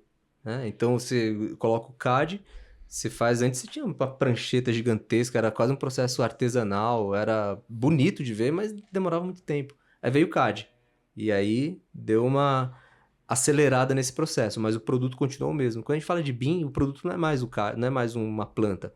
O produto é um modelo. Vai no modelo, alimenta o modelo com as informações que você quer para depois você tirar o que você quer. Né? Então essa quebra de paradigma é muito importante. E falando para fazer o link com o Lino, ele comentou no nosso workshop lá um termo que eu não tinha ouvido ainda, que era o Big Bean e Small Bean. Já ouviram falar? Sim, Né? já falou muito. É que ele falou small, que a gente chama de little bean. Little Bean. Pode ser que eu tenha falado Little Bean, eu tô falando Small aqui. Pode ser que eu tenha falado... Mas é isso, a Mas ideia é existe essa. esse termo no mercado. Existe esse termo, né? Que é justamente, quando você tá falando em nível estratégico, aí tá alinhado com os interesses da construtora, ou do cliente, ou dos dois. Aí é uma coisa mais ampla que você tem que ter um plano, um roadmap ali tanto para fazer o empreendimento, ou para prover capacitação para o pessoal ao longo desse processo, no Little Bean, né? No Small Bean, Little Bean. enfim, tem o binzão e o binzinho, né? O binzinho, no final das contas, e não é minimizando um ou outro em detrimento do outro, é que você resolve, o pessoal já tá quem tá esperto já tá se capacitando. Muita gente que tá vendo o podcast aqui tem certeza que já tem alguns cursos desenvolvidos, já entende de ferramenta, de software, mas a grande mudança de chave mesmo tá quando os donos das empresas de projeto, de construtora, ou do cliente, quando esse pessoal começar realmente a colocar ações estratégicas. E quando fala em ação estratégica, você precisa enxergar um roadmap, você precisa ter honestidade para entender o ponto que você está, honestidade e humildade para poder, a partir desse ponto, você ter o incremento de maturidade. Senão não tem caminho. Não, e muda a visão, né? Porque assim, muitas vezes quando a gente vai passar a implantação BIM nesses escritórios, a gente já entende o grau de maturidade. A gente faz esse check-upzinho rápido para falar, cara, eu sei qual que é pelo menos até hoje, o que eu imagino do todo, pelo menos no Brasil. E eu sei que nível esse cara tá. Então eu já sei o que ele vai colher. Eu falo, olha, eu não vou falar do todo agora para ele, porque assusta. Aí você vai falar pro cara, você vai implantar BIM, vai ficar guardando 4 anos aí da sua empresa, 3 anos, 2 anos, 1 ano, o cara tendo turnover, trocando de funcionário. Eu sei da realidade, porque eu vejo muito a visão do negócio. Aí a vantagem de ter sido operacional e ter aberto um negócio, porque eu converso com o dono de um jeito e com quem tá na operação de outro jeito. Então, eu tô ali com o dono do negócio, eu vou falar para ele de números, indicadores, tempo, etc. E vou mostrar para ele que vai se pagando o negócio. Então, eu vou tentando trazer isso, porque também tem essa questão muito humana de você se colocar também o skin in the game, de você também colocar um pouco, mostrar que isso aí tem que ser um objetivo que a empresa está buscando. E é engraçado porque algumas empresas que a gente passou, menores, cara, depois que implantou o BIM, mudou logo, mudou brand, mudou marca, mudou forma de fazer projeto. Eu falei, você cobrava diferente porque era em BIM? Cobrava. E hoje? Não, hoje BIM pra gente é a nossa metodologia. Eu não cobro mais caro porque eu faço em BIM. Cobro mais caro se tem mais processo. Ah, mudou a mentalidade da empresa. Engraçado, tem uma foto que a gente tirou que era tudo tela preta. Hoje você vai lá, tudo tela branca. Então, assim, foi mudando. Foi um processo de 2 anos, Legal. 3 anos. E eu deixei a empresa no ritmo dela. Assim como a gente tem empresas que a gente gravou podcast, como a Luísa da Bambu, que 4 meses já tava virada a chave, cara. Sabe? E ela é dona do escritório, ela falou, cara, se eu tô mexendo, todo mundo tem que mexer. Então foi muito mais rápido o processo. Mas o que facilita, por exemplo, do nosso lado, porque a gente já criou a metodologia, a gente já criou o processo, a gente tem um exército para ajudar a pessoa. Porque para ela, quando eu mostro a quantidade de horas que gasta numa implantação, eu falo, cara, e você ia gastar só 2 horas do seu dia por semana para fazer isso? Não tem como. E aí quando eu falo, eu volto de novo naquela questão da função-chave. Qual é a sua função-chave? Ah, a minha é fazer projetos. Então por que tu tá implantando BIM? Acho que é importante a pessoa ter curiosidade, acho que isso todo ser humano tem que ter, se questionar, etc. Mas ela também tem que saber buscar ajuda. Assim como a gente busca ajuda da contabilidade, busca ajuda de um advogado, busca ajuda de todo mundo que não é da nossa área. Porque é onde eu diferencio já o amador do profissional. Porque o amador, o cara ainda faz tudo. Quando ele é profissional, ele se especializa. Ele foca nisso e fala, minha hora é mais preciosa aqui, logo eu vou procurar alguém que tem a hora mais barata naquilo. Enfim, gestão de recursos. Então, quando a gente mudou esse mindset nas empresas, as empresas também começaram a ir muito mais rápido. Tem empresa que não passa na entrevista, vamos dizer assim, como cliente, sabia? Que a gente pergunta e tudo, fala, cara, esse cara aí vai trazer um problema pra gente. Esse cara não... Ele quer fazer do jeito dele. Ele quer fazer do jeito dele. Sem saber eu falo, cara, se eu sou consultor, você tá me pedindo a minha informação e você só quer uma validação, então eu não sou consultor, eu sou um terapeuta, então sei lá. Então muitas vezes a gente chega e conversa com a pessoa, olha, é isso que você busca? Então tá no contrato que tem que seguir a metodologia. Então a gente segue hoje num processo que a gente acredita, que a gente construiu, que foi muitas formas de tentativas e erros que a gente desenhou, e aí hoje tem dado muito certo. Por exemplo, é igual, lembra, foi a luta, falar para as pessoas que não precisa mais de aula presencial, qual foi a luta que a gente teve que vencer ali, porque a gente criou um software para poder chegar, fazer ele acesso remoto e tudo mais, para ele não ter custo, eles terem acesso às nossas máquinas. Nossa, foi toda uma luta na pandemia para cá, que hoje virou método. Então a gente hoje está bem, né? Até pergunto qual vai ser o nosso próximo. Sim. Agora com o cliente de fora também, né? Dos Estados Unidos. Então a gente também está buscando novos ares agora, justamente para trazer essas oportunidades e trazer esse know-how para o Brasil também, para o pessoal entender que assim, cara, você pode ser pequeno, mas dá para fazer muita coisa grande mesmo sendo pequeno. com pouco de dedicação, com um material de boa qualidade, qualquer tomador de decisão compra a briga. Porque o cara não é burro. Qualquer pessoa que... Real, assim... Se o cara estiver buscando valor, não preço. Porque se o cara tá buscando o preço, lembra que você falou outro Verdade, dia? tem O cara isso. ligou e falou, pô, por que vocês são caros? Eu falei, cara, e Ferrari é barata? Não foi isso que você falou? É isso, cara. Caro em relação a quê, né? Então, o às vezes pessoal fala, não, mas isso é muito caro. Mas você não fez nem a conta do quanto você vai ganhar, do quanto você vai deixar de gastar. Uma coisa boa é cara, cara, não tem jeito.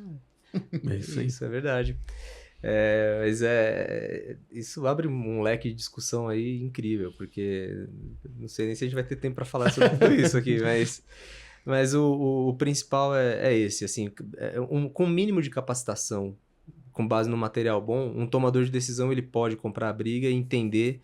Primeiro que você não precisa fazer, é o que você falou, não é que você vai começar a ter BIM amanhã.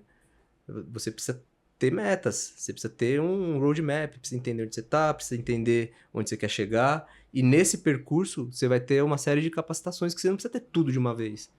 Aí você precisa de um consultor para te orientar nesse sentido. Não, mas eu quero tudo. Cara, não funciona tudo. Esquece. Tava até vendo um material Você vai pagar o preço do tudo? Também tem isso, né? Não digo o preço de dinheiro, mas o preço de todo o esforço, tempo... Mobilizar recursos, fazer treinamento. E você vai tentar colocar o tudo e a chance de dar errado é muito grande. Sim. Porque ainda que o cara pague, ele corre o risco de não conseguir o tudo e aí colocar a culpa no consultor, no software, e que não é no meu...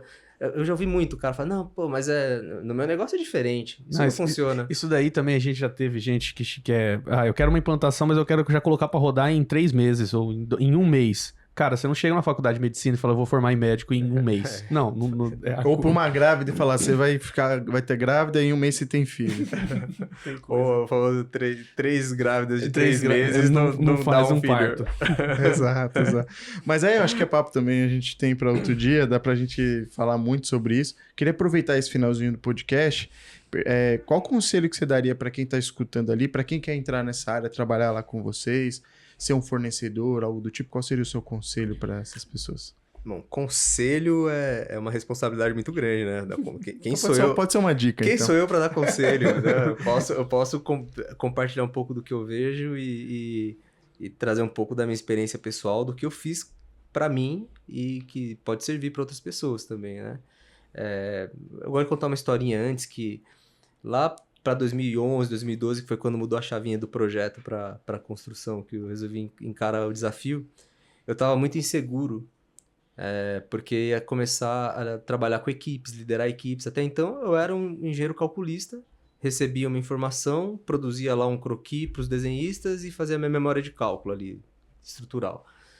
E aí tinha que lidar com pessoas. Então, nessa época, em 2011, eu busquei um treinamento de liderança, desses que você fica 3 dias, tal, faz uma imersão lá, foi bem bacana, porque eu fui lá para saber de pessoas e sair sabendo mais de mim do que de pessoas, e eu vi que, assim como eu saí sabendo de mim, é igual com as pessoas. Então, já foi um grande diferencial. E por ter entrado nesse processo, comecei a querer saber mais sobre comportamento humano, sobre... até para entender a mim mesmo, né? Porque quem fala que se entende 100%, eu quase chamo de mentiroso, assim. Se você se conhece, tem um lado seu que você não conhece. Mas o que isso tem a ver, né? Com trajetória, com carreira? No meu caso tem tudo, porque a partir desse conhecimento e de buscar o que me atrai, o que eu tenho de bom, de qualidade, o que eu não tenho de tão bom que preciso desenvolver, fui direcionando a minha carreira para aquilo que eu gosto, para aquilo que eu quero, né, de verdade fazer, que é viver engenharia. Conselho, eu não vou dar conselho, mas eu recomendo fortemente que as pessoas busquem conhecer a si mesmas, o que dá prazer para elas, o que ela tem para oferecer no mercado, né? Alinhado com as suas próprias qualidades, com as suas próprias virtudes, com o seu próprio jeito de ver o mundo. Então, quando era criança, meu sonho era ser cientista, né? Isso não estava bem formulado. Que tipo de cientista? Era o que eu via na TV, achava legal aquele pessoal pensando em coisas novas, em trazer soluções para a sociedade. E na cabeça da criança, né? Tinha aquilo lá e consegui acessar isso e vejo que hoje eu direcionei justamente para isso. Tô numa área que a gente faz engenharia de alto nível, a gente busca de alguma forma melhorar a realidade da sociedade com desenvolvimento local, com desenvolvimento das nossas pessoas, dos nossos integrantes, mas nos ambientes em que a obra atua. Então eu me alinho muito com isso. E dentro das possibilidades que eu tinha aqui no Brasil, quem acabou me dando esse tipo de oportunidade de viver isso foi a OEC, foi o Grupo Odebrecht, né? Ao qual sou muito grato, que eu sempre sonhei trabalhar. Tive ali um momento em que minha carreira foi interrompida, estava numa curva de aprendizado incrível, a gente estava fazendo plataforma e de repente acabou. E ali foi um momento muito duro, porque era como se fosse era como se fosse um sonho ali que foi quebrado, né? E o que você faz? Continua. Eu fui lá buscar lá naquela criança ali o sonho dela, que era buscar de alguma forma aprender mais sobre o meu negócio, sobre o que eu tinha ali para contribuir. Então, quando você, de alguma forma, olha para trás, tudo que você viveu e chega num ponto da sua carreira que você está onde você deveria estar, tudo isso nem tá virando conselho isso aqui, tá virando quase um desabafo, né? Mas o conselho é ser fiel ao que você acredita, de verdade, assim, né? Isso parece frase de coach, parece frase de autoajuda, etc. Mas não é muito real, assim. Seja lá o que você for fazer, vai ter desafio, vai ter a parte chata, vai ter a parte que... Mas o que faz, assim, sua alma vibrar, né? O que faz o seu olho brilhar? O que faz Então, eu vejo a engenharia como, de verdade, um caminho para melhorar as condições do entorno, do mundo, da sociedade mesmo. Isso é uma ferramenta muito poderosa, se feita com responsabilidade, né? Se tiver um compromisso com sustentabilidade, se tiver um compromisso com as pessoas que estão lá trocando seu tempo de vida para alguma coisa. O problema é que, geralmente, as pessoas não sabem o que elas gostam, não sabem o que elas querem e acabam se conformando, né? Mas no mercado da engenharia a gente tem aí puxa, tem tanta oportunidade. Você vai fazer, seja lá qual for a obra, você vai fazer uma ponte. Puta, você tem o cara que vai levantar a realidade lá, você tem o cara que vai dimensionar a fundação, o cara que vai estudar o solo, o cara que vai fazer o projeto da ponte, o cara que vai construir, o cara que vai fornecer, que vai fazer a montagem. Tem um universo ali que, se a pessoa gosta de engenharia, ela vai se achar em algum lugar ali, né? Então, conselho, direcione esforços para realizar os seus sonhos, né? Mas é preciso ter sonho, é preciso saber o que se quer, né? E traçar uma rota para construir isso. Com certeza, eu tive muitas pessoas que me ajudaram, assim, não tem dúvida, não tenho mérito sozinho, né? O meu mérito era de querer, de procurar, de estar ali, um singelo almoço lá no início de 2023 me fez voltar para a construtora porque Que legal. quis rever um amigo, quis conversar com ele, quis abrir porque estava desmotivado. E o cara me traz e fala, não, se o problema é esse, pô, temos uma vaga aqui, você já trabalhou na empresa e tem grande chance de voltar. Então é isso, né? Conselho, não sei se eu dei, mas... Não, mas deu muita inspiração, né? Não, muito legal. Isso eu muito concordo, legal. cara. Parabéns pela trajetória. A gente aqui ficou também muito Não, e eu acho que isso daí motivado, né? tem muito a ver com a pessoa fazer o que realmente ama, né? Isso acho que é um dos grandes méritos que a pessoa pode ter na vida, é conseguir estar fazendo aquilo que realmente acredita. E acho que faz total sentido tudo que o Cristiano falou sobre realmente se conhecer e saber o que você quer para sua vida e ir atrás daquilo, né? Acho que isso fica como mensagem para todo mundo. Porque também fazer algo que você não acredita vai te levar pra onde, né? Não, aí você faz qualquer coisa. Eu falo isso pra todo isso. mundo. Se o pessoal faz só pelo dinheiro, eu falo que o dinheiro é consequência, mas eu acho que o ponto que eu traria muito assim é sonhar, né, cara? E assim, ele aproveitou, foi que nem a gente fala, pô, a gente hoje posso dizer assim, a gente tem hoje benefício de ter você aqui falando com a gente e tá vivendo com tecnologia, eu sempre sonhei isso também, então assim, eu falo que a gente tem privilégio, vamos dizer assim, Privilégio. de ter pessoas gabaritadas, mas também a gente teve muito compromisso, né? Então acho que É isso que eu traria do seu podcast, ali, a pessoa ter o compromisso, acreditar, entender na jornada dela, ter paciência também, porque o momento que de repente você talvez ia sair daquilo, teve uma pessoa que te trouxe. Então eu falo muito das conexões que você faz e tá no ambiente. Eu acho que esse é o ponto mais importante, o ambiente que propicie tudo isso. E a empresa que você tá, realmente, ela te propiciou isso e te deu essa oportunidade. Então, eu digo para todo mundo aqui, cara, se o game tá difícil, comemora, porque se fosse fácil, Tava todo mundo fazendo. tava todo mundo fazendo. E detalhe, se tá difícil quer dizer que o game mudou, o jogo mudou. Vai vir coisa boa. Então a gente tem que ter essa mentalidade forte. Não é nem papo de coach. Aqui, infelizmente, a gente tem uma cultura no Brasil que não leva as pessoas para esse caminho, né? E agora a gente está tendo que passar por uma transição de que o nosso ser guerreiro ali, né? Batalhador e tudo mais, é o que está moldando a próxima onda, eu diria. E pragmático como somos engenheiros, né? Ter sonho não é... Você pode sonhar, viajar na maionese, mas transformar o sonho em objetivo, né? Conseguir fazer isso. É muito Alice, né? No livro da Alice, aquela pergunta pro coelho, ou pro chapeleiro maluco, não lembro quem que era aquela pergunta, que ele pergunta pra ela, pra onde você quer ir? Ela, pra qualquer lugar. Então, para qualquer lugar, se você não sabe... não sei, se você não sabe para onde vai, qualquer lugar serve. Uhum. Então, de verdade, a gente tem uma sociedade que acaba, de alguma forma... Assim, é um assunto muito delicado, né? A gente tem realidades e realidades. Mas eu vejo muitas pessoas que têm total condição, potencial para ir para cima e para buscar, às vezes não sonha com medo da frustração. Porque se eu não sonho, eu não me frustro. Porque se eu sonho e não realizo, eu vou me frustrar. Então nem sonho, nem penso. Mas aí se você não sonha, você não vive, né? Eu acho que torna a gente ser humano é isso também. Exatamente. Né? E é isso. Mas Terminamos filosóficos aqui, né? Filosófico, Isso aí, Adoro Cristiano. filosofia. Pessoal, a gente vai deixar aqui as redes sociais do Cristiano, da empresa, para quem quiser ele se candidatar, precisar de alguma vaga, tudo mais, ou o pessoal que quiser se conectar, entender um pouquinho mais do seu trabalho. E não se esqueça de dar 5 estrelas no Spotify, compartilha com um colega de profissão aqui, que a conversa foi muito boa. Queria agradecer aí o Cristiano pelo seu tempo. E é isso. Eu agradeço pelo convite. Falando sobre vagas, a gente com certeza esperamos que entre algumas obras. Vamos precisar de pessoas, de gente qualificada. E aí o melhor caminho mesmo é pelos nossos canais oficiais. Às vezes eu recebo mensagem e a pessoa pergunta, me pega meu currículo aí e tal. Eu juro que eu queria muito pegar cada um e poder direcionar, mas tem gente lá que gabaritada e que vai fazer essa análise e com certeza vai poder direcionar. Eu parabenizo vocês, eu vi o material de vocês muito brevemente, porque a gente acabou fazendo... Esse encontro acabou sendo bem rápido, mas eu parabenizo vocês pela iniciativa.